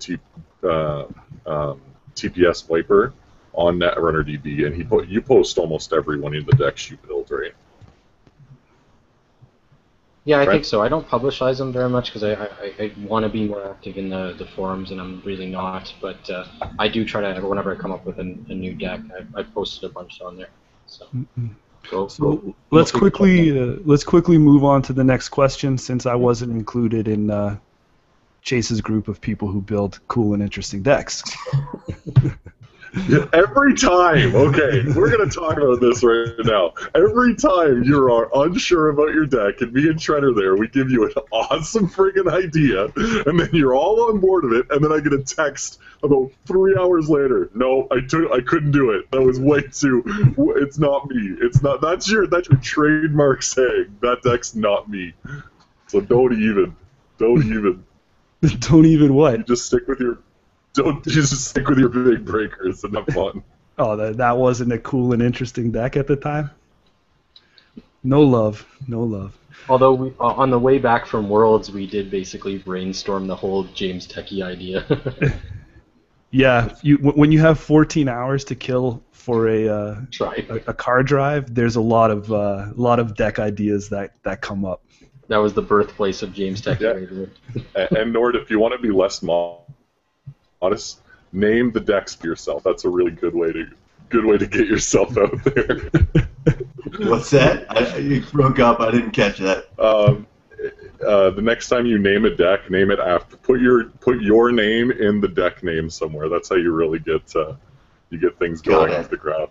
Yeah. All right. Like the James Techie deck. To be fair, it was you that gave it the name James Techie, not me. I already named my Jinteki deck Greg Techie, so I mean whatever. Oh! There we go. Speaking of that, Tony has a follow-up comment. He said, would you be willing to share your evil Jinteki mojo with him? Do you have this posted somewhere, or is it still a work in progress until it's... I think Tony, I know he watches my games on YouTube, but if you're on Octagon, just PM me. We'll square off and we'll show you the real deal. Yeah. Tony, if you're on, like I said, if you're on Twitter, you can reach him at Nords3x3.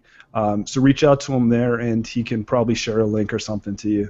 And if anyone else is watching, Greg, you're fairly new on the Twitter scene, I think. So jump out there, give him some follows, give him the love there. I literally just set it up. I mean, I had it, but I just set it up yesterday when I saw you guys tweeting this. I'm like, well, okay, here's my excuse.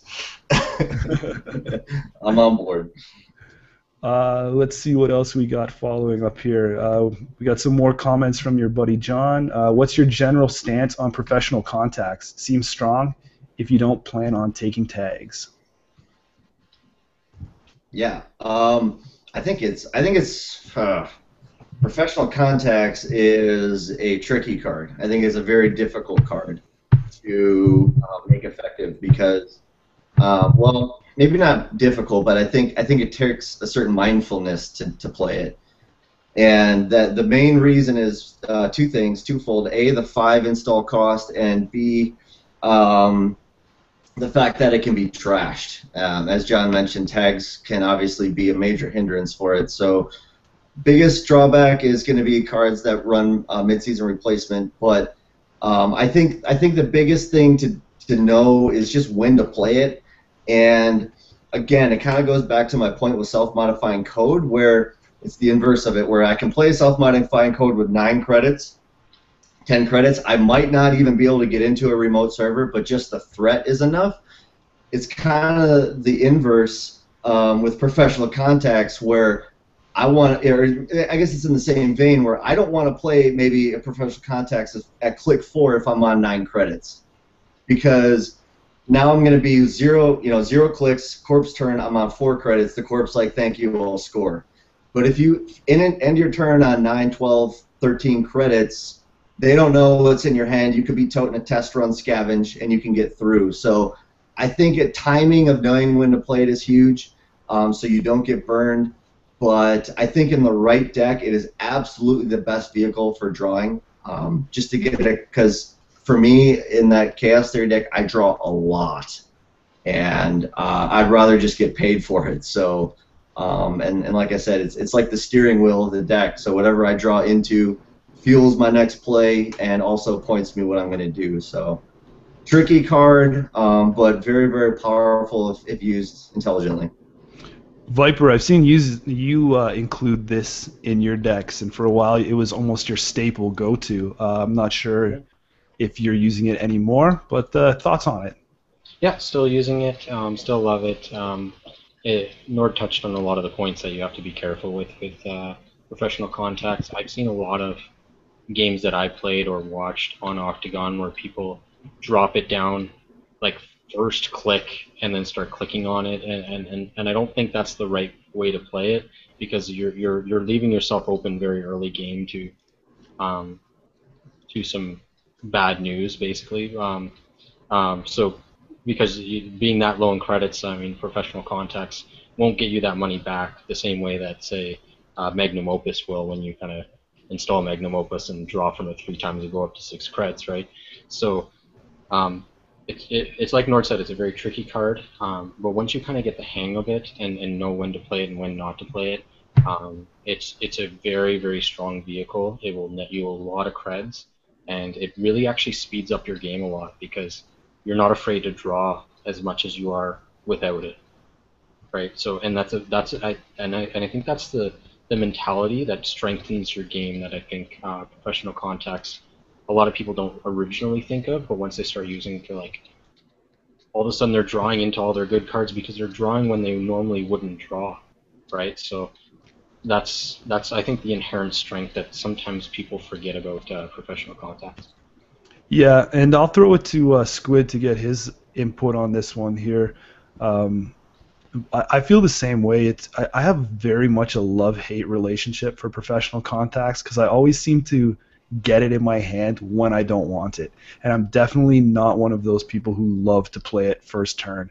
There's nothing more I like seeing as a corporation than someone dropping this card down, spending all their 5 credits, opening turn. And I'm like, well, now's the time to score an agenda. Yeah,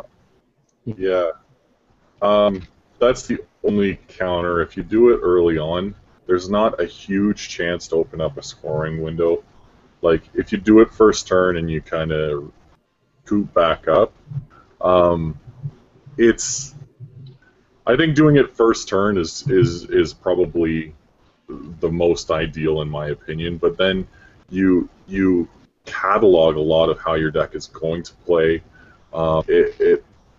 Like any card that you drop on the board is going to give the corp a good impression of what you're trying to do, and like everybody has been saying, you don't necessarily, just because, you're going to want to draw cards and you're going to want to gain money, and you're going to want to do those both very early, doesn't mean you want to spend 5 credits to drop yourself right at the base, you know what I mean? And it's just like, you don't play the sneak door beta on your last click.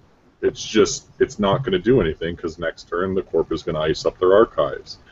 It's this mentality that you look at a good card, and it has an inherent kind of play style almost. It's just like the other thing I can think of is you don't necessarily want to play all of your hedge funds in one shot.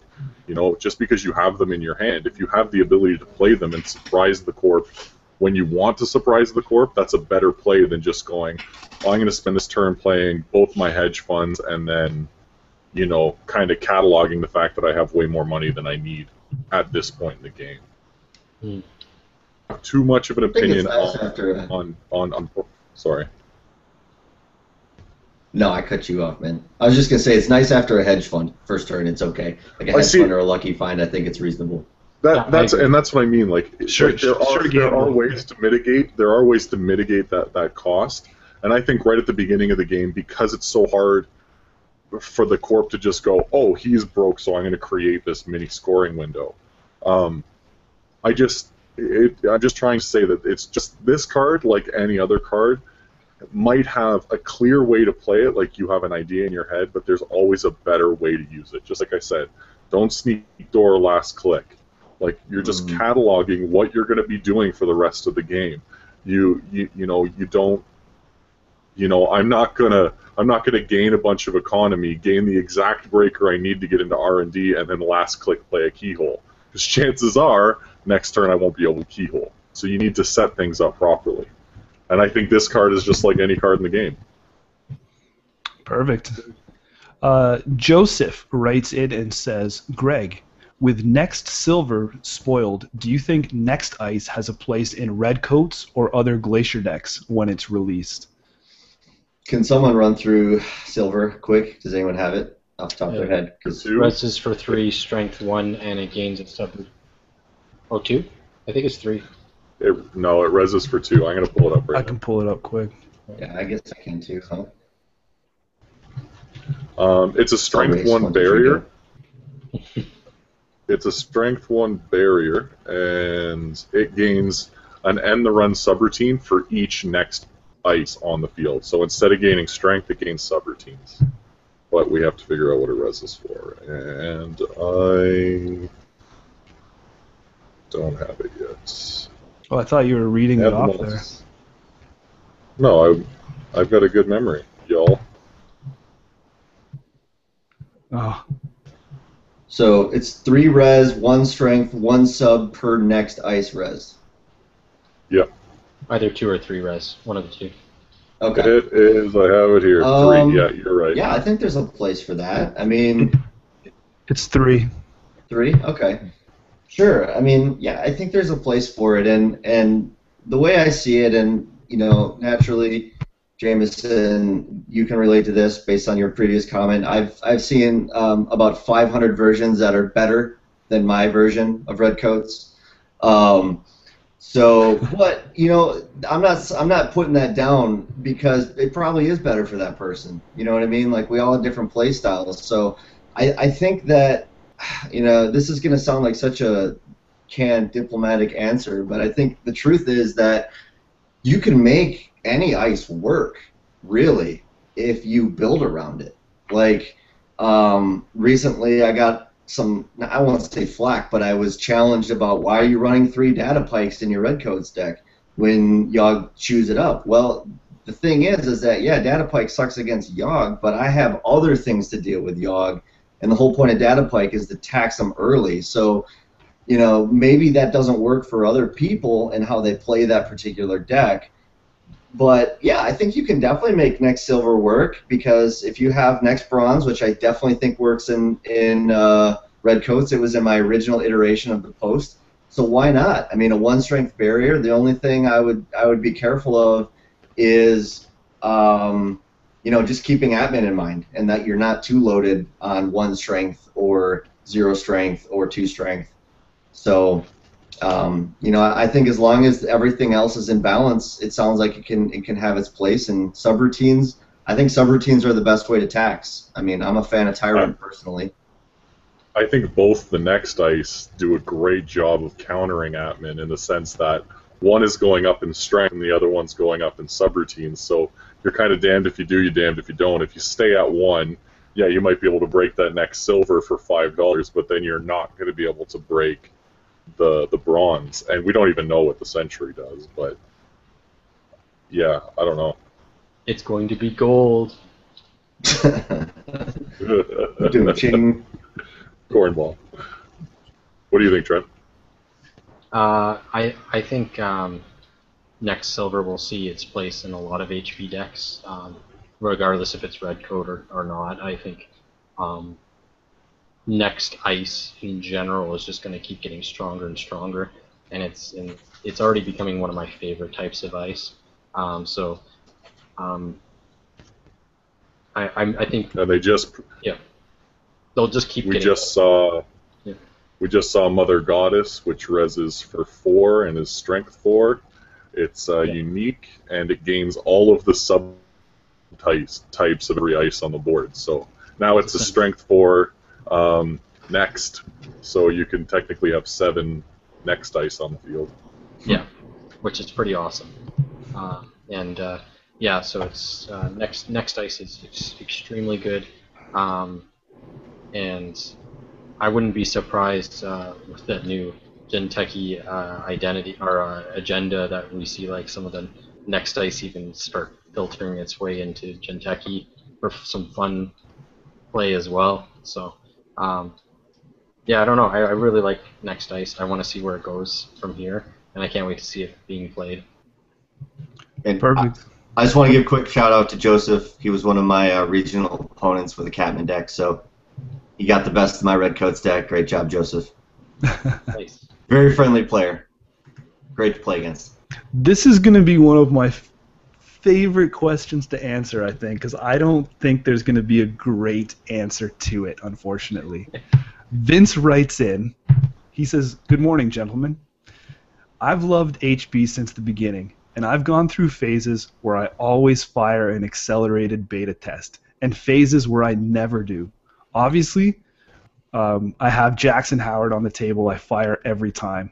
What's your thoughts on when a beta test should and should not be triggered?" I'll jump in. It should always be triggered. Just go with it.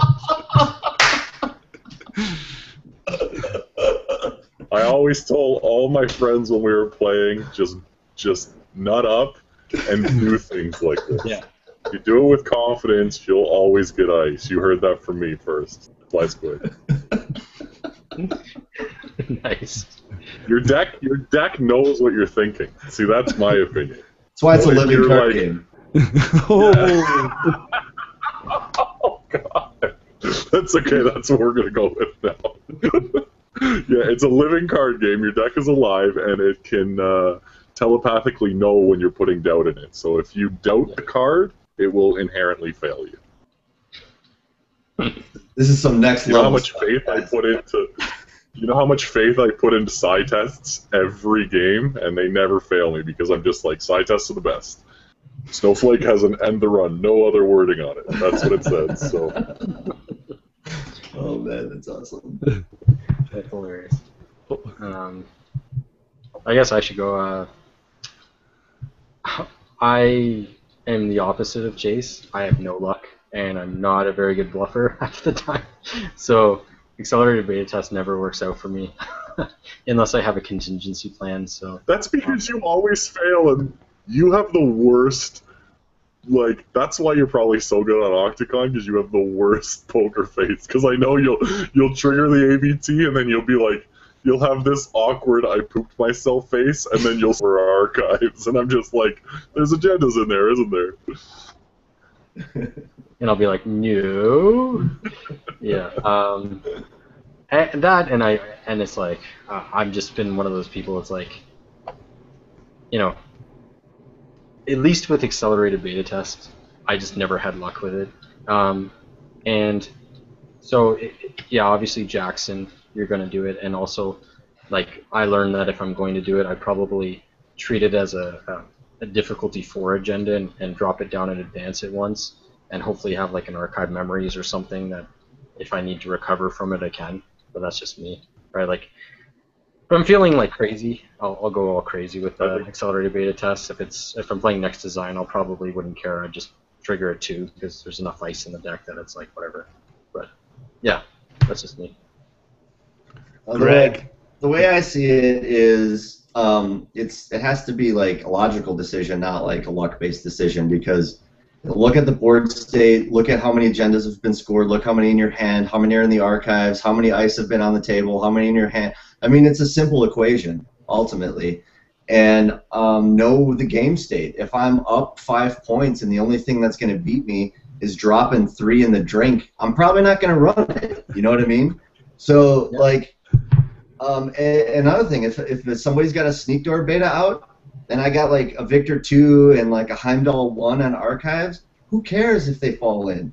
Like, they're probably not going to run it anyway because they're trying to get in my hand. So it's always understanding the board state, and there are other times too where I will be glad to give up 3 points priority rec into archives if I can get a toll booth out of it.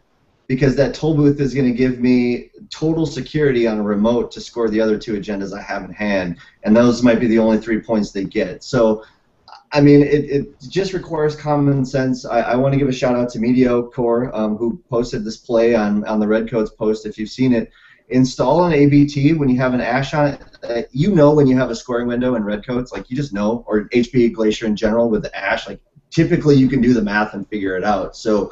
If you can install, like, even if obviously Jackson on the table is ideal, but if I have a Jackson in hand, install advance, and then take a credit.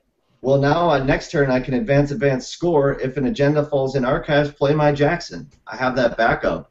And other times in a pinch, I'll install advance a beta test, even if I don't have a Jackson in hand, and then I have my mandatory draw and a click draw to try and find it. And then I can still score the agenda and play the Jackson. So. My thing that's is the run best it. play that you touched on, yeah. Yeah, run it as much as possible because, shoot, I had the If thing. you What's Sorry, I was just gonna. I want to highlight. You said install advance it because then next turn it gives you so much way to like. It gives you such a good play that you advance it and then you still have 2 clicks to play with, and it's just like Trent said. Archive Memories is already in the deck. Like. It sounds like read the board state is kind of a cop-out to this question, but he's hitting the nail on the head. Like, this is... Yeah. The card is a phenomenal card, and if you use it the way he's saying, just mitigate the downside. That's what it is. You know the downside is there, and learn how to mitigate it. And install advances... Sorry, and know when it's okay to lose an agenda. No worries. That's a good point. And know when it's okay to lose an agenda, If I can take total control of the board and I lose one, who cares?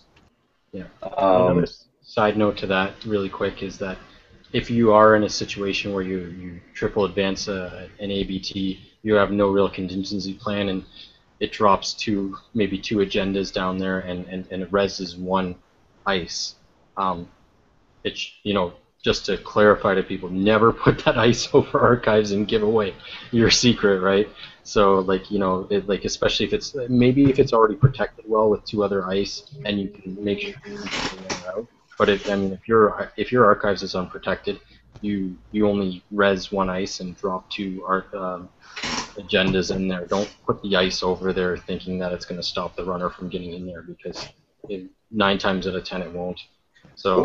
Well, and I don't know if we want to get too crazy into this, but yeah, I think this applies at the highest levels of the game. Sometimes I hit an ABT, I get one piece of ice and no agendas drop in. If it's a Heimdall 1 or something, I will put it on archives. You know why? Because I want the runner to spend the next 5 turns trying to get into archives when there's nothing in there. Agreed. Yep. All great points. This is exactly why these questions, you have to start thinking outside of the, like, obviously accelerated beta test is a good card, you know what I mean? So there's no is it good, is it bad? It's just like you have to be able to do what Greg and Trent are saying and think of different ways and look at the board state and play it properly, because even getting one ice, like if you said a toll booth, is going to set you up so huge. Like $8 free is ridiculous. Plus the install cost. And then they just threw like 9 ways that you could play it. I mean, and that just shows the level that this game is at now. Like you can do anything you want with it. Just installing it on one turn and then next turn scoring it out is probably the worst play with this card. Yeah, because worst case, even if you have another ABT in hand, you can score it and then drop that in the ash too, if you advanced it the turn before. Mm-hmm. Exactly. As some counterpoints to some of this stuff, I don't think you need to sit there and wait for that, Jackson. Accelerated beta test is one of those cards that is gonna either win you the game, swing the game in your favor, or you've pretty much going to swing the card or the game in the runner's favor.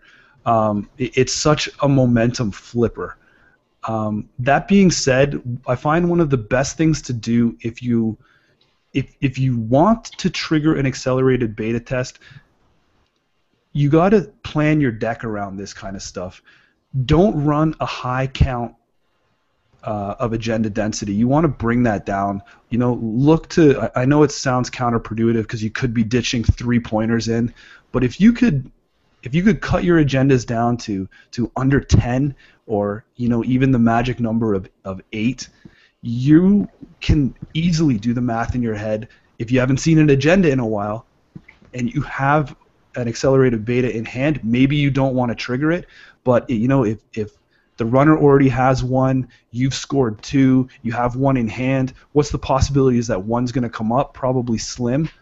Drop that accelerated beta and whip up some of that sweet Bayreuth ice, and don't look back. And Vince too, if you're having a hard time reading the board state and wondering if you're going to get an agenda, just a simple, easy way to kind of do an agenda count is every 5 cards you draw should technically be an agenda.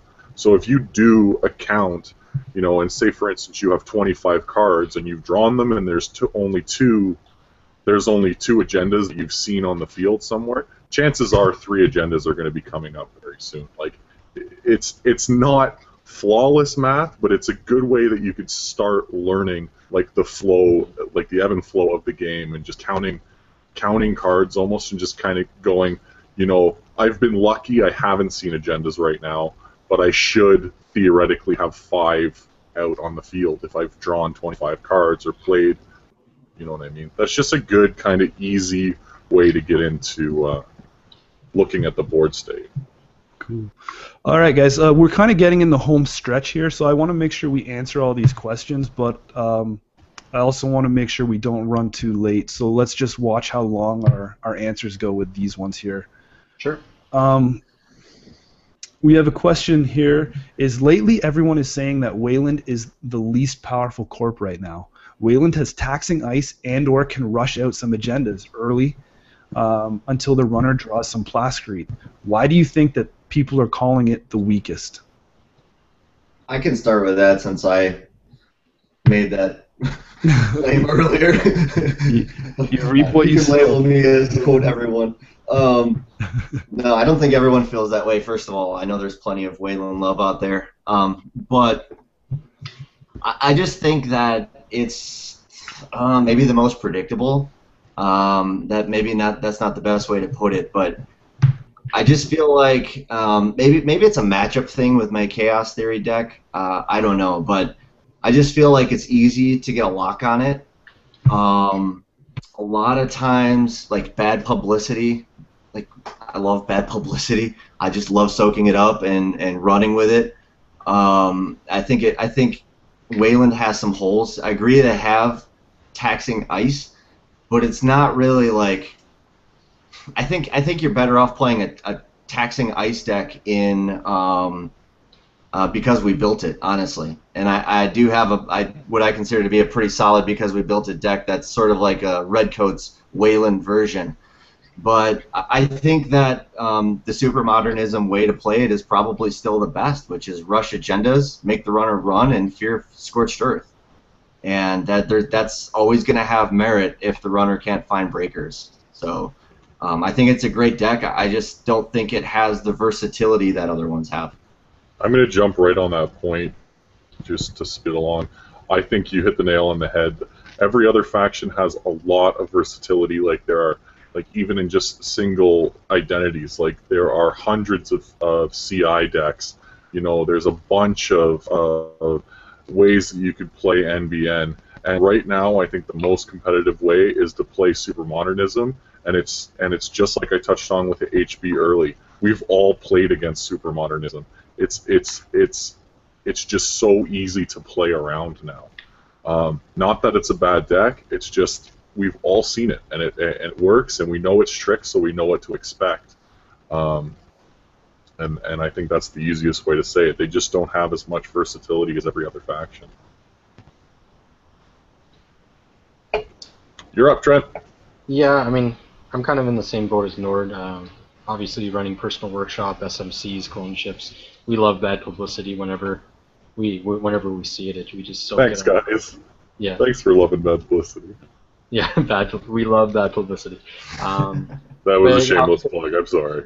I'll keep it short. I mean, like, Wayland's a really, really strong identity still, but the other ones have just jumped a few plateaus lately, especially MBN over the last like 6 months, and Jinteki just recently over the last, say, maybe 2 months.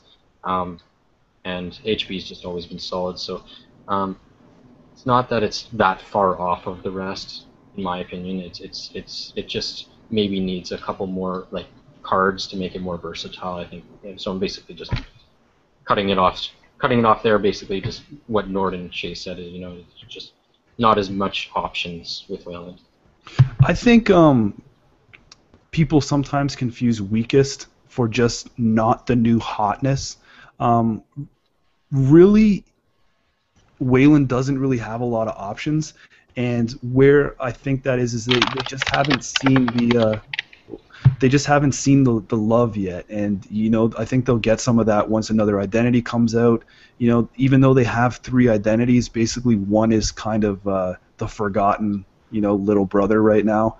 Grindel came out, people sparked it, tried it, and you either loved it if you were a Wayland player, or you just kind of set it aside and went back to what you were playing. And now with the big blocks, Jinteki is opened up.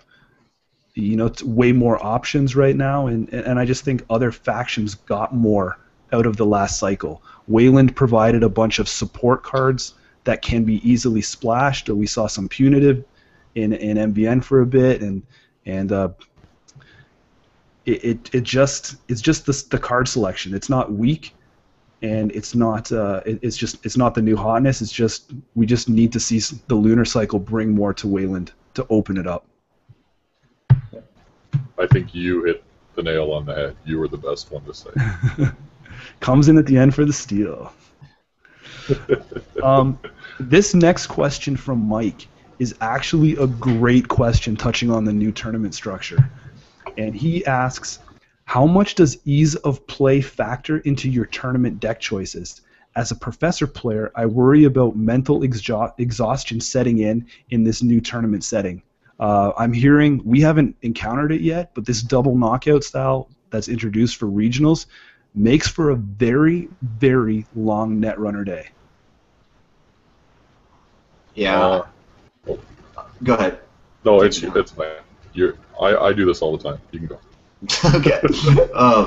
No, I was just gonna say, I think I don't have specific experience with Professor, but I think it's a great point. And what's up, Mike? Mike's in my hometown, so what's up, Mike? Thanks for checking in, man. Yeah, I think mental exhaustion is something to be considered because, like, my HB deck is very good, and I feel very, very confident with it. However, there can be a lot of difficult decisions, and the games can be a little bit longer. And sometimes, like, if I'm just hot off a really long game with a lot of tough decisions where the runner's putting a lot of pressure on me, and we finished, like, both the match with, like, 2 minutes left or something, and then, like, 4 minutes later, 5 minutes later, I'm sitting back down to play that HB deck again. I think that if you plan on playing a deck like that, that takes a lot of mental stamina, bring food, bring energy, supplements, vitamins, like, just be ready, because it is, like, let's be honest, this game takes a lot of mental power. And do you wheel in your own IV drip right to your table? Gorman drip I bring, yeah. No, no, seriously though, I bring snacks and I bring whatever, just to, painkillers if I get a headache or whatever. So I think I'm gonna jump in on that point. And we all laughed at it, but I think that's I've hit a turnaround ever since I've been bringing my own lunch to these things, as opposed to worrying about going out and getting food and stuff like that. And I mean, if you bring pasta, it's just, you don't need to heat it up or anything like that. You could just eat it in the middle of a bunch of rounds and progress and have, like, little snacks like that. Don't have a lot of sugar, because at the end, especially after a long day, you will crash. This might not be ease of play, but it's like, be good to your body while you're there, because yeah, it takes its toll, and you can only play this card game for so long at one period in time. But I think I'm laughing in my head when you said that, Greg, but that's my number one, like, thing, is bring a packed lunch. Like, it sounds like such a joke, but bring, like, some friggin' homemade pasta, and you're gonna be ready to go the whole day. Yeah. And you don't feel like shit after having, like, McDonald's or whatever. It sits in your stomach. You brought something from home. You know what I mean? It sits well. And I think on top of that, I mean, I think a lot of us, I'm guilty of this, and I'm sure most of us here are, is, it's coming up to a tournament and we don't feel our decks are ready, and we're pulling the all-nighters, trying to figure out what to put in the decks or whatever. But it is really important to get the proper night's sleep and be alert and awake too. So just, as much as possible, make sure your decks are ready at least a couple days beforehand, and so you can get the proper sleep, and then just be, like, really mentally awake, as Greg said. Other than that, I mean, deck choice is a big thing when it comes to tournaments, because as much as you might love some deck, if it's a long playing deck that, every game you play is like 30-40 minutes, then you have to really think if you want to go through that mental exhaustion or put yourself in a bad position in a tournament setting where you might not be able to fit in your second round or whatever the case may be. So it's a balancing act. You probably don't want to bring, like, what everybody else is bringing, but at the same time, you kind of have to either find a way to streamline your deck and make it faster, or be prepared for that mental exhaustion that one deck might bring, right? So Trent touched on it, and I'm going to give it just a little bit more love too. Is the fact that it's not necessarily necessarily an easy play, but knowing your deck in and out makes it easier to play. And then, then you can start running the jankier, kind of signature decks that you want to run. Don't sit up all night and stress, should this card be this card, should this be... Just play what you've been playing and what you like the most, and just be familiar with your deck. Yeah. That's you're just way huge. better It'll off. make it easier Sorry. to play. I was just going to say, you're way better off being more comfortable with your deck than having the perfect card and being uncomfortable with it. Yeah, Mike, appreciate the question. I think, like these guys were saying, if you know what's going on with your professor and you are comfortable with him, it won't be as mentally exhausting as you think. I think if you are playing against some of your friends and your local group, and if your deck's doing really well, there's no reason to put it on the shelf and take something that plays easier. The flip side of things is, I don't know if I enjoy the experience more than I enjoy winning. So on the contrary to what all these guys said, I encourage you to make your tournament an event and meaningful and an adventure. Stay up all night. Get up in the morning, hammer down 5 monsters, go play this tournament, go hang out with your friends. Worlds was an amazing experience for me. I did a 14-hour drive. I did the last half of the shift with Trent. I got to the hotel. My hotel wasn't ready. I brought everything with me to Fantasy Flight. Star Wars was starting. I played Star Wars till 1 in the morning. I went back to the hotel, had drinks in the lobby, went to sleep for 2 hours, woke up, got my Netrunner stuff. Netrunner started at 8 in the morning. I played Netrunner all day, and we went out that night, and the day after I had X-Wing. It's exhausting, but embrace it, man. Embrace these big tournaments because they're just so good. Like I said, Monster Energy, send me money. Just drink about 5 or 6 of those things. I love your comment, but I just want to say one other thing too. If you're playing a Professor deck against me, because I don't normally play Professor decks, you're going to make me mentally exhausted too. So having a deck that you're comfortable with, it's not a joke, having a deck that you're comfortable with that not everybody else is comfortable playing is going to make them more tired and less likely to win more games. You want to throw your opponents off. That's what you want to do. Agreed. He's So play pretty your good with that Professor deck, too. Way to go, Mike. You got him on the rocks. If you've got the thumbs up from Greg, then definitely no worries there. And I feel there's a lot of local fans that have turned up for this experience for you, Greg. If this was like the Late Show with David Letterman, you'd have your own fan base wearing Nordrunner T-shirts here, huh? Yeah. We're printing those next week.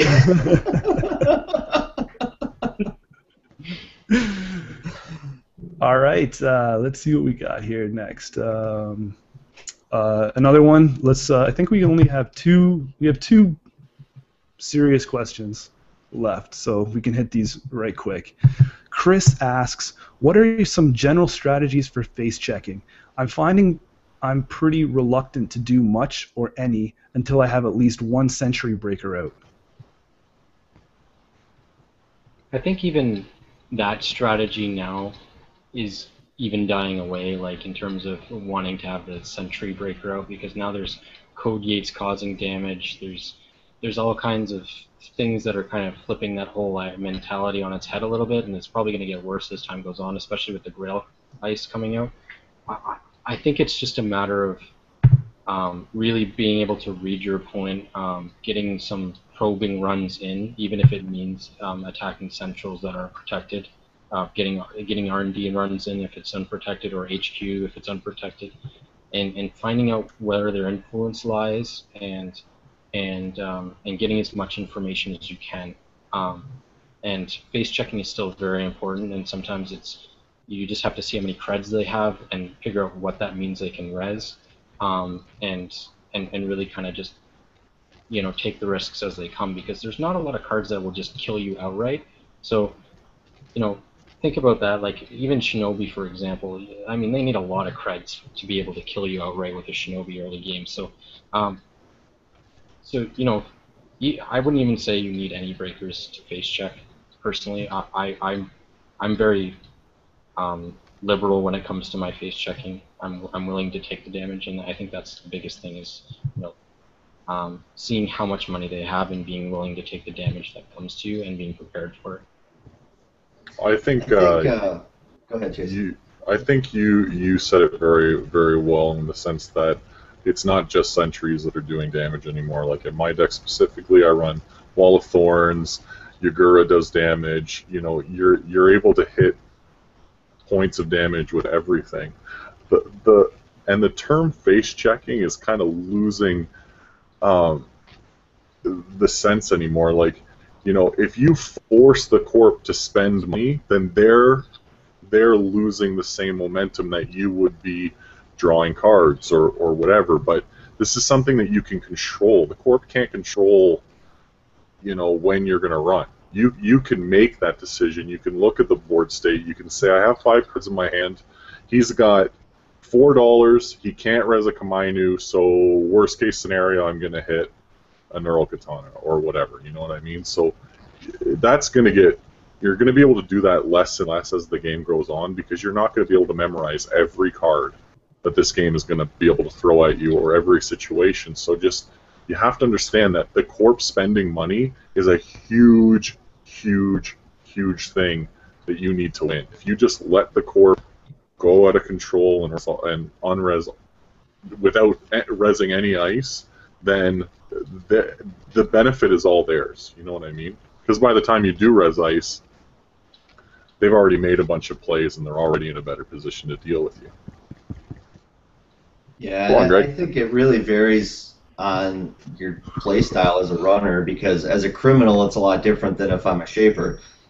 I think, I mean, it's not like always black and white, but like if I'm sitting on a hand with Gabe and my hand is, Gordian Blade, I have 1 in the deck, Corroder, I have 1 in the deck, and 2 special orders. Well, I might not be super excited to face check ice right now because I need that stuff on the table. So maybe it's a matter of just getting what I need on the table before I make a run.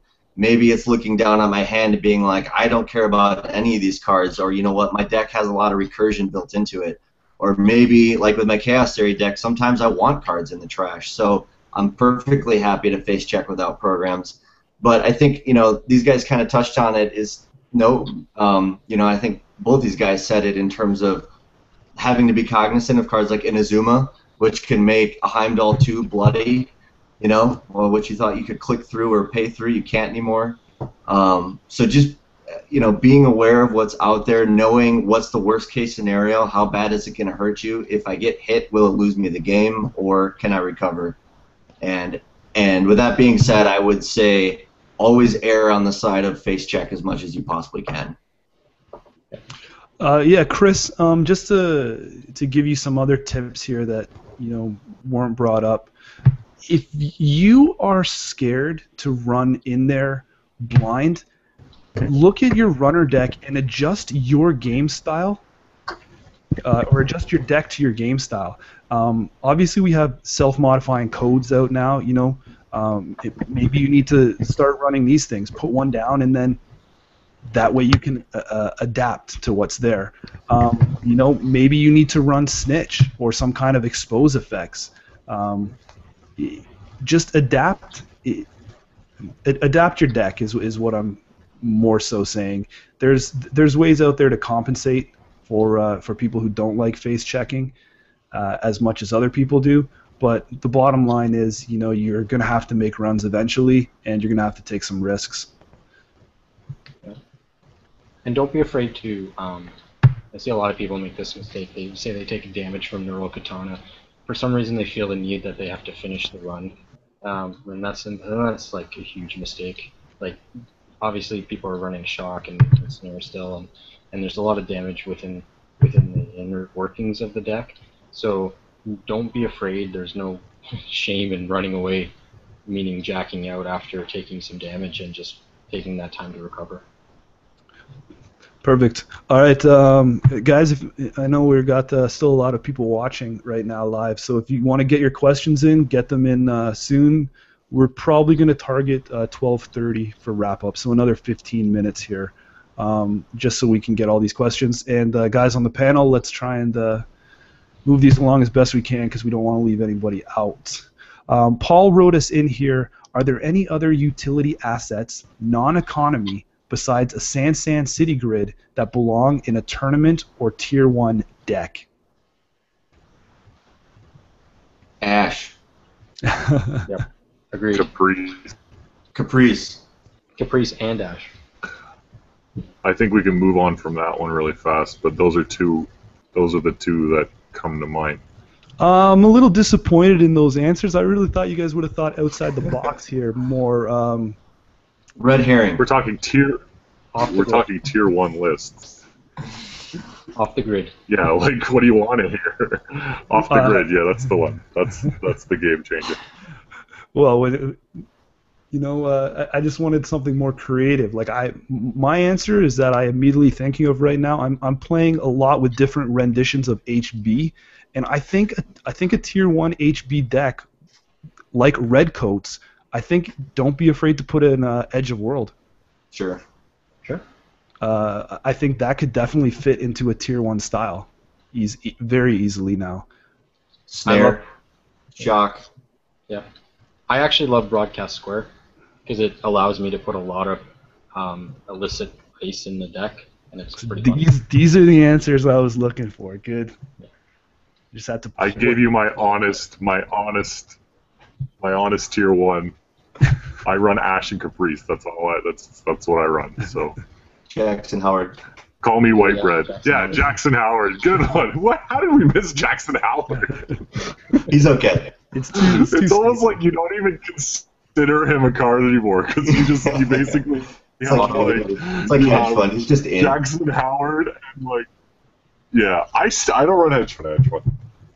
I love how everybody actually, says Paul that. just jumped in and said those are upgrades, right? Oh, touche. So, jokes on all of us. Yeah. Oh, Sansan's No, an Jackson's an asset. Yeah, Sansan's an upgrade. Well, Sansan's an upgrade. Yeah, you said besides Sansan. So who's the joke guy now? Yeah, I'm just reading.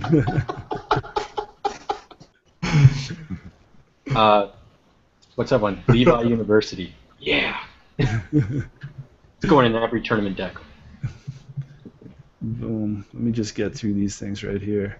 All right, let's take a look at Brian writes in. With the publicity that Stephen Woolley's deck is getting, are we seeing the rise of Anarch? How will the meta have to adjust to Anarch's tricks? I want to touch on this right now. Go ahead.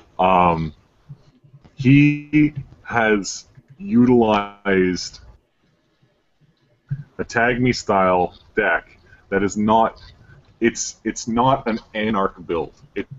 It's using Anarch cards, but it's exploiting a purely criminal card.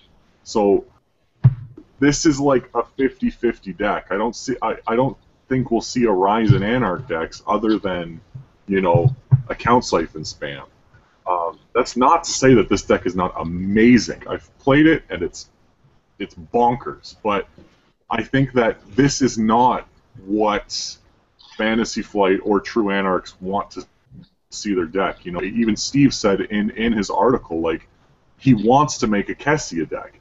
This is basically his, like, I've lost X amount of games and I need to start winning games, so I'm going to be doing this. You know what I mean? So I think that even he would say that it's not an actual Anarch build. And that's not to say anything against Steve, because God love him for playing Anarchs as much as he does. You know what I mean? I just think that it frustrates me that this deck just spams account siphon. It just I think I'm so frustrated with account siphon right now.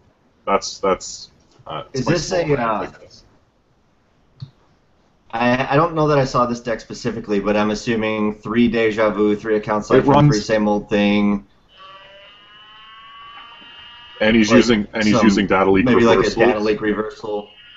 Yeah. Okay, so that's basically the deck. I don't know that deck specifically, boiled but right I've played a deck. there was a similar thread on StimHack regarding. I don't know if it's a similar deck or not, but I played a very similar. I'm totally with you, Chase. Man, it's like I can put 3 account siphon, 3 same old thing in a deck and call it tier 1, but it's just a cop out, I think, and it's not really like. Yeah, I mean, account siphon definitely thematically fits with Anarch,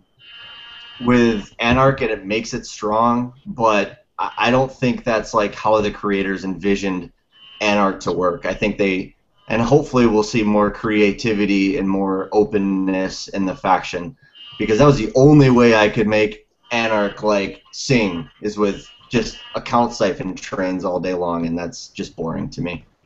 Yeah, I would prefer it just be called a deck, not Anarch deck, because it's not an Anarch deck. Like, I play an Anarch build, which is, you know, varied angles and trying to win and you know, and controlling the corp, not through blunt forces like account siphon spam. You actually want to control ice resing, you know, control each server. Like, you don't want to just have the one angle in. I don't know. That deck frustrates me because I do want to play it, and you know, as soon as I read that deck, even you know, Jameson, you heard me talk about it. It was just like the deck is so good and it wins so much, and it's just consistent. I don't know whether or not I should bring that deck to my next regionals, or I should just play what I'm playing now and just take the handicap. I don't even know. That's that's the question that I'm so frustrated with right now. Like, that literally is like, that's what's keeping me up at night. Trent, any comments? I'm just. It's account siphon. I mean, there's not really much to say other than that. Obviously, Anarchs are actually really probably even better than criminals at recurring account siphon. So, I mean, I've seen it before, and we'll probably see it for a long time to come. I kind of like the fact that it's kind of bringing Anarchs to the forefront and giving it a little bit more attention.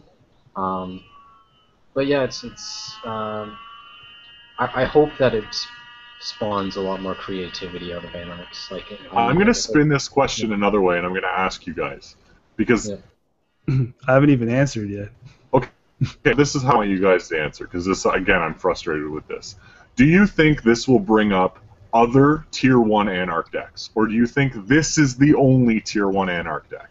Now, when I hear the rise of Anarchs, do you mean like the rise of like 40 different Anarch builds, or this build? That's what I want to know. Because I think it's this build. I think there's more builds that, like, I don't know if they're Tier 1 yet or not, I guess is like, I can't really answer your question because I'm not a huge Anarch player, but I mean, right now that's the. I just don't think this. I don't think this encourages the broad spectrum of like Anarchs. I think we've seen a very small slice of pie. That's exactly it. And I think when Steve Woolley wrote the article, it sounded like he was. It sounded to me like he was depressed that he had to fall back on this. You know what I mean? He wanted to make the Kessia's work, so he jammed in Knight and Rook into a recurring account siphon deck, and again, I don't want to say that the deck is bad or Steve is bad by any means, but it's just like, it just sucks to me that that's what we have to do as Anarch players. Like, it sucks that he. Yeah. I'm going to stop talking about 100%. it. Yeah.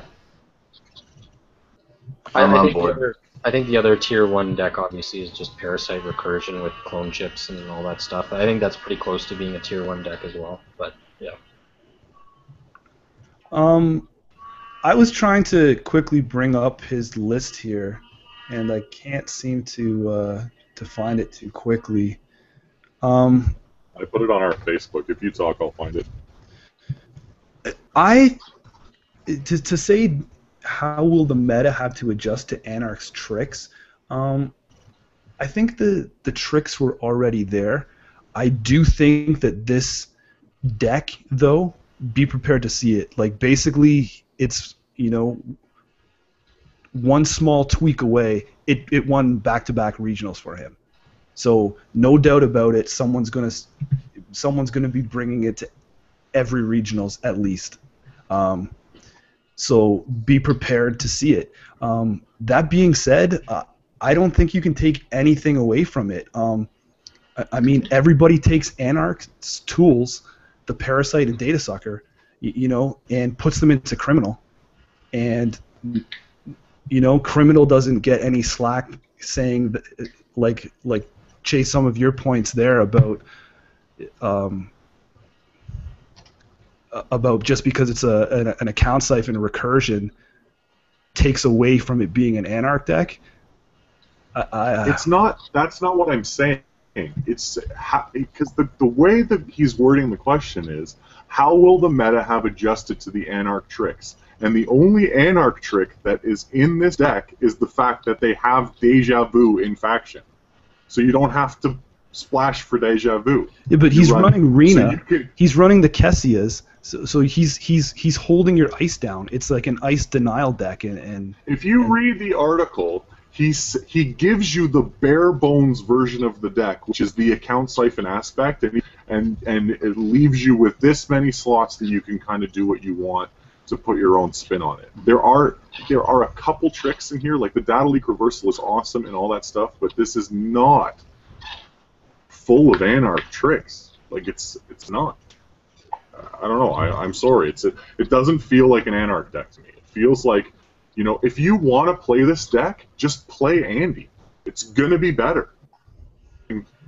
Playing this deck, like, it just seems like you should just be playing Andromeda, throw all of the power cards in your deck, put Desperado in, and then, splash for the Deja Vus, because that's the only card that Anarchs are adding to this, is the fact that you can recur it 9 times.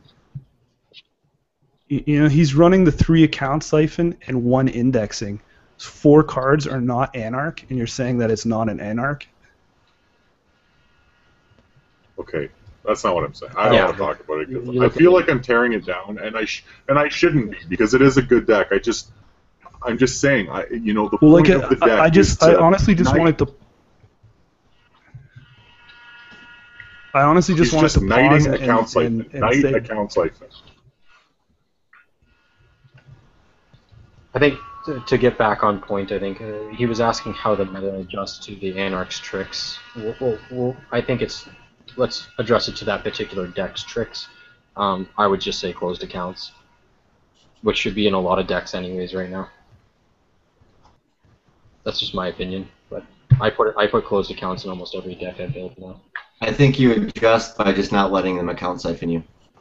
Yeah, which is hard with Rena though, especially early game, because if he can rook you and then knight you, it gets really hard, and that's why I think it works so well with Rena, because you won't be able to stop him for very long. And it takes a while to build up something that's going to be able to stop like a rook knight sort of thing, where it's really hard. It's why the deck wins. It's actually better than an Andy deck in my personal opinion, because it's so easy to get an account siphon off early, where Andy could have some trouble because they have to find the breakers. It's not the same issue with Rena. Cool. Thanks for writing him, Bri. Let's see what's next here.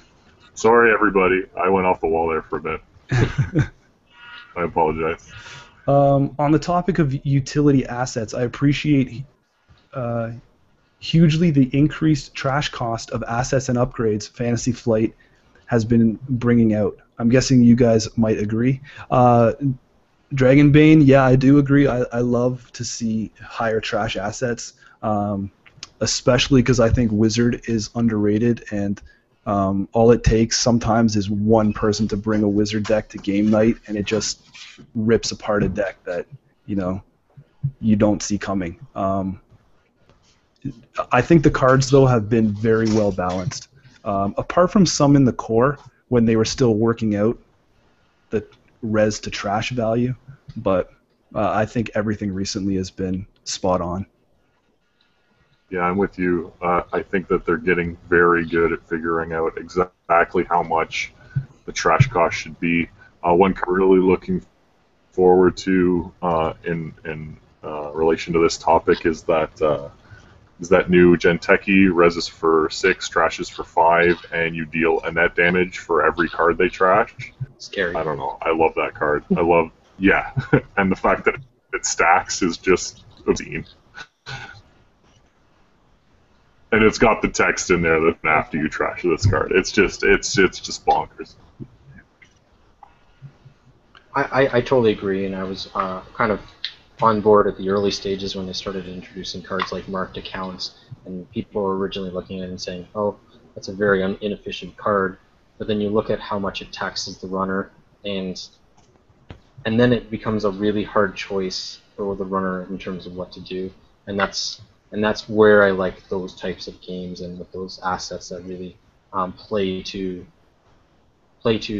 sacrificing a little bit of efficiency for something that's going to be solid and is going to basically either net you creds or make the runner pay, and that's kind of like a good corp tactic to me. That's just the kind of game I would like to play, where it's you're always making the runner make a hard decision and figuring out, well, if I trash this, I won't be able to afford the sand that's going to come up next turn, right? So there's stuff like that. So it's I really like it. The only counter to that is the sense that now that NAPD contracts is out, you don't so much get those people running and not being able to trash, because everybody runs with 4 credits now, which is kind of annoying, but it's a nice little fix from FFG. So. My answer's simple. As someone who loves playing taxing decks, the more things cost the runner, the better. Well said. Thumbs up. Paul has a question here. How much of the success is based on the deck versus your ability to pilot the deck? How does it compare to other card games? Great question. Do we have another 3 hours? Yeah. No. I'll just touch on it quick. I know we're running against time, but I think that it depends on your deck a little bit. I'll just say I think Criminal plays itself a little bit easier. I think a lot of newer players will gravitate to Criminal because the choices are a little bit more sort of like what's in front of you is what you got to do. I think as you start getting into recursion decks and like more tutoring, and there's a lot more decisions to make, the pilot becomes more of a factor. So I used to suck at Shaper just simply because I didn't understand how to play it. So I think a lot of practice, a lot of, like I was saying earlier, we all made the point, deck familiarity is huge. So like knowing if you're going to play a test run, what's in there, what's in your archives, what's in your draw. If you have 2 of the same program in your deck, should you get it from your archives or from your draw pile? You know, just little decisions like that can be small, but in a high-level game can really make a big difference. So I think pilot ultimately wins over deck. Yeah. I'm going to just simply agree with you on all accounts. Trent? As a person who's built like decks that I know that when other people have picked them up, can't really wrap their head around it, and it doesn't really work for them. It really does come down to the pilot, and like Nord said, there's some decks that run themselves a lot better, and they kind of have a little bit of an autopilot to it. But at the end of the day, even if they have that little bit of autopilot, an experienced, well-played player that understands the game is going to play it a lot better than somebody just saying, oh, this is a deck I found online, I'm going to try it out. They're probably going to have a little bit of trouble, regardless of what deck it is, to try to wrap their head around it. Totally agree. Everything, there's too many cards out right now to know how the mind works of the person building the deck. Everything's usually in there for a reason. If you can't figure it out and you see a deck list, ask rather than just wipe it aside. Because, yeah, agreed. It's the person running the deck, not the deck list, that makes the top tier player. Rules question from John. We only need one person to answer this. Can you combine account siphon with security testing, or does only security fire? The answer is yes, they combine. Yep. Boom. We have Dragon's Bane. This goes back to the Anarch thing. Totally agree with the Anarch and Siphon compliments, but as TPS briefly noted, I have been playing the deck for some time. I think that pure green Anarch, clone chips for recursion, quality time for draw, and SMC for program tutoring is really consistent. Dragonbane, agreed. We kind of beat that Anarch conversation down, and I don't really want to spark it up right now. But agreed there. Nether Draw. I have a hard time choosing a runner deck that I really like. I try using efficient icebreakers, Morningstar for example. What do you guys suggest I try? To start this conversation off quickly, this is going to be a very hard question to answer without knowing your play style.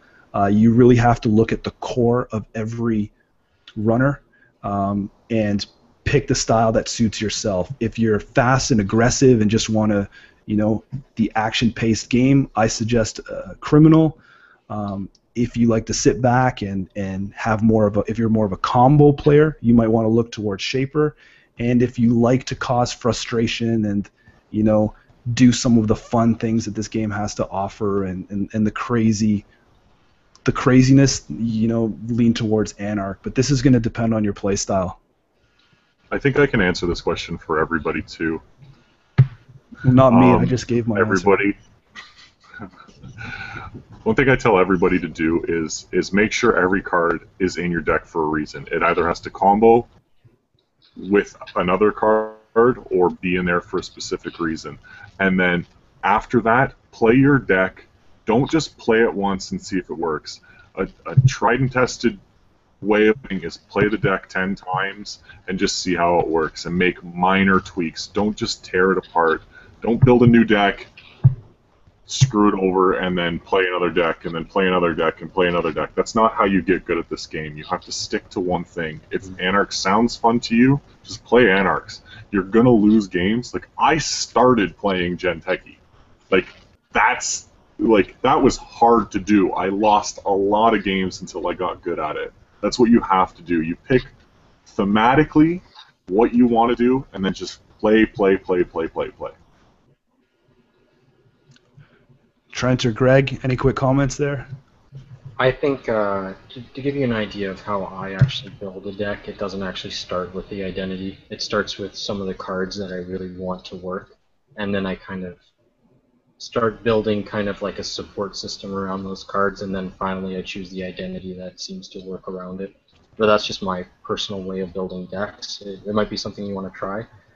Find the cards that you really like that aren't identities and start going, okay, how does this work? How does that work? And then figure out what identity kind of matches it. But that's just me. For a totally off-base question from the others. I just think it takes a lot of practice, and I don't have too much to add. Like I said, I made a comment earlier.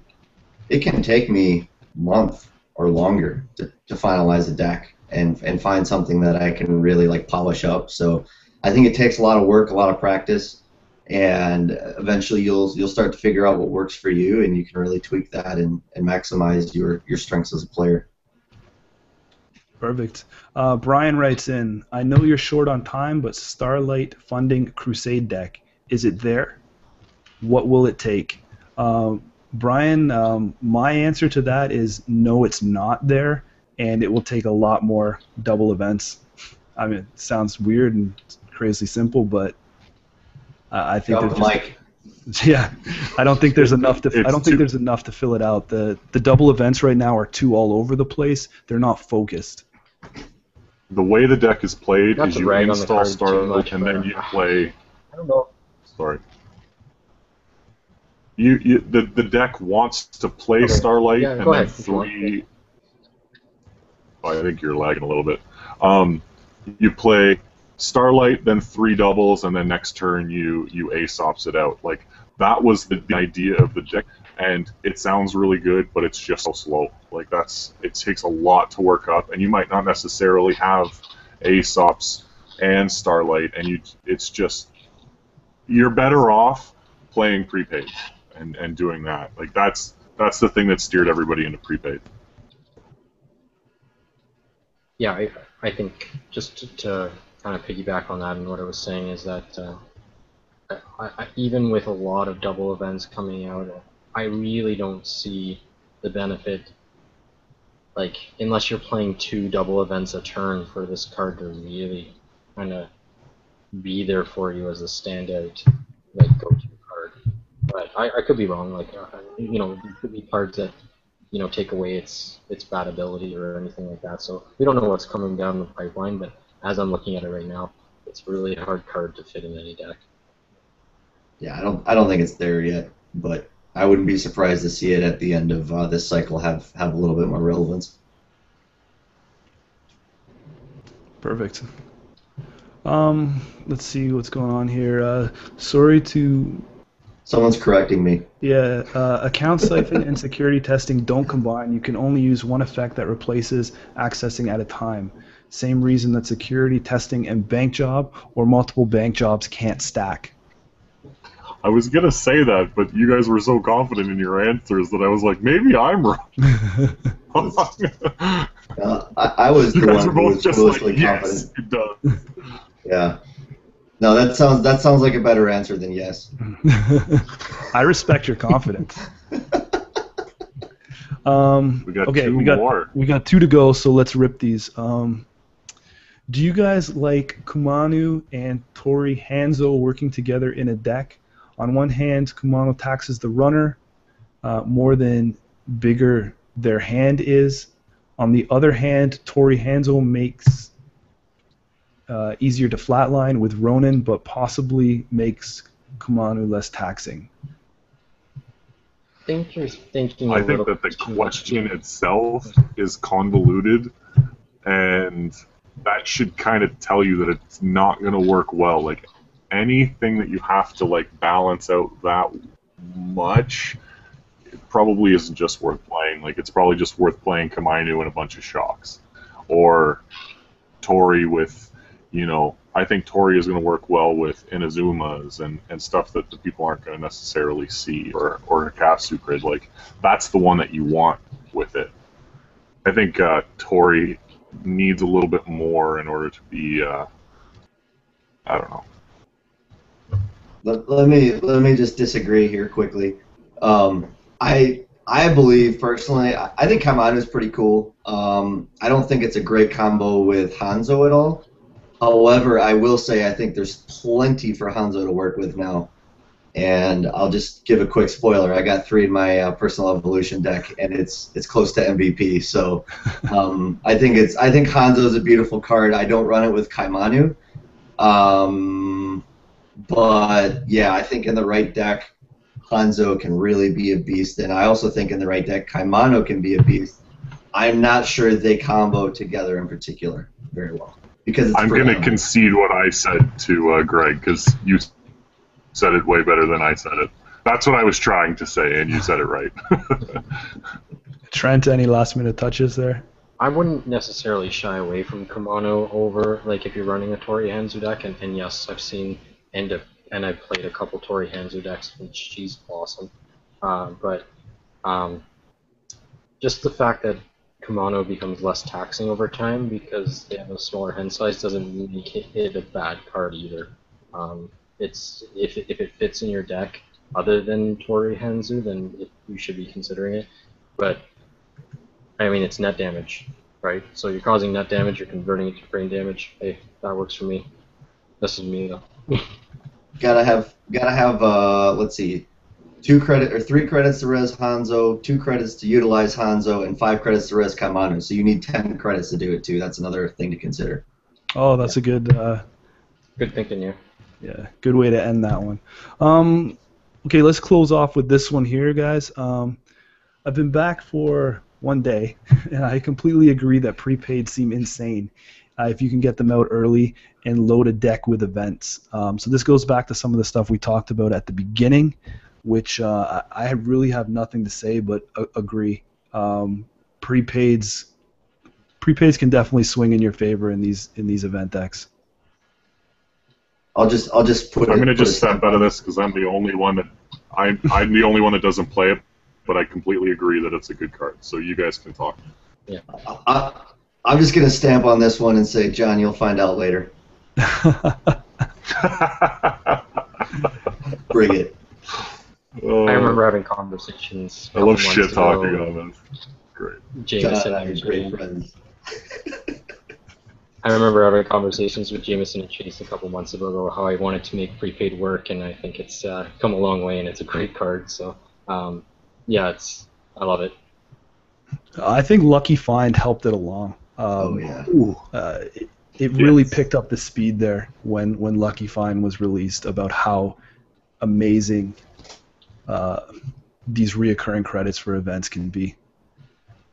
Two prepaids on the table and you play a Lucky Find, that's twice the efficiency of a Magnum Opus. Unreal. Yeah. Going down now, we'll start with Chase. Closing thoughts, anything you'd just like to say, get off your chest? I said enough. How do you feel about Anarchs and Account Siphon? I'm good. Yeah, I hope Anarchs gets a couple of cards that make them shine in their own right.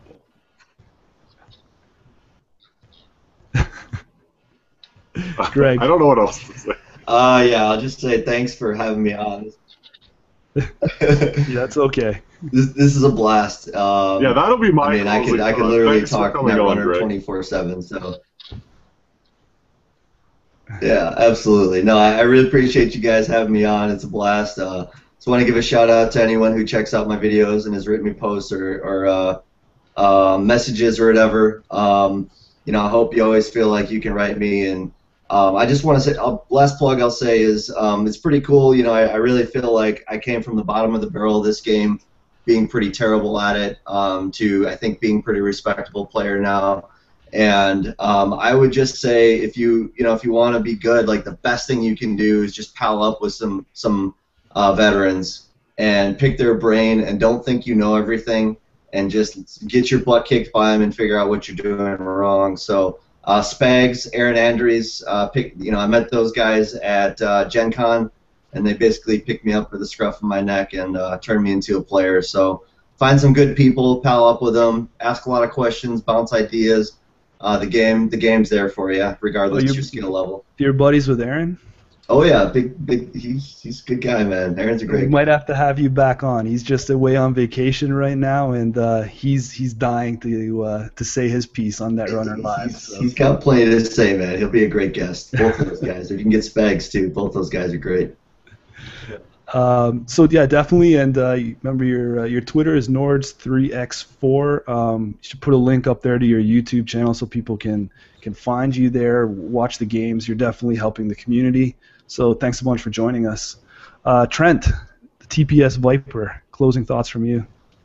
I think to touch on Nord's points, it's exactly this is exactly what it is, more just basically conversations within the Netrunner community, because there's a lot of people coming into the game just now. It's very overwhelming to them because there's so many packs out, there's so many cards to really wrap your head around, and the only way to really get a hold of it is, playing games obviously, but then also like asking the questions you need to ask, talking to the people you need to talk to, and getting the answers you need to get so you can have fun and not be frustrated playing the game.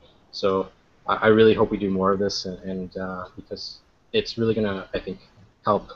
Like, I'm learning tons just from our little conversation, and I can only imagine people getting just into the game how valuable something like this could be. So. Perfect. Yeah, thanks again, guys. Appreciate everyone's time. Sorry we ran so late here. Thanks to anyone who's watched this full thing out live with us. You guys run the show. You supply the questions. We just sit here and pop answers for you. If there's something you'd like to see on here, let me know. Shoot me a Twitter or an email or comment here. Guests that you'd like to see. If there's somebody I'm overlooking in the community, I know we're only 3 episodes in, and I'm trying to get a diverse panel every time. But let me know if a guest was great and you'd like to see him again. I'm sure we could swing that. Some of these guys would love to You know, like I say, talk Netrunner 24/7. So, thanks again, guys. Appreciate everything. We could do another Will Wheaton bomb. Try to get Will Wheaton on. That worked out last time. The memories. Thanks to everyone who was part of the Will Wheaton bad publicity thing. All right, guys. You know what? Honestly, let's call it a night. The monster energies are wearing off, and we're gonna cap it down. Thanks, guys. Really appreciate everyone. Comments below, and we'll keep up talk with you later. Cheers.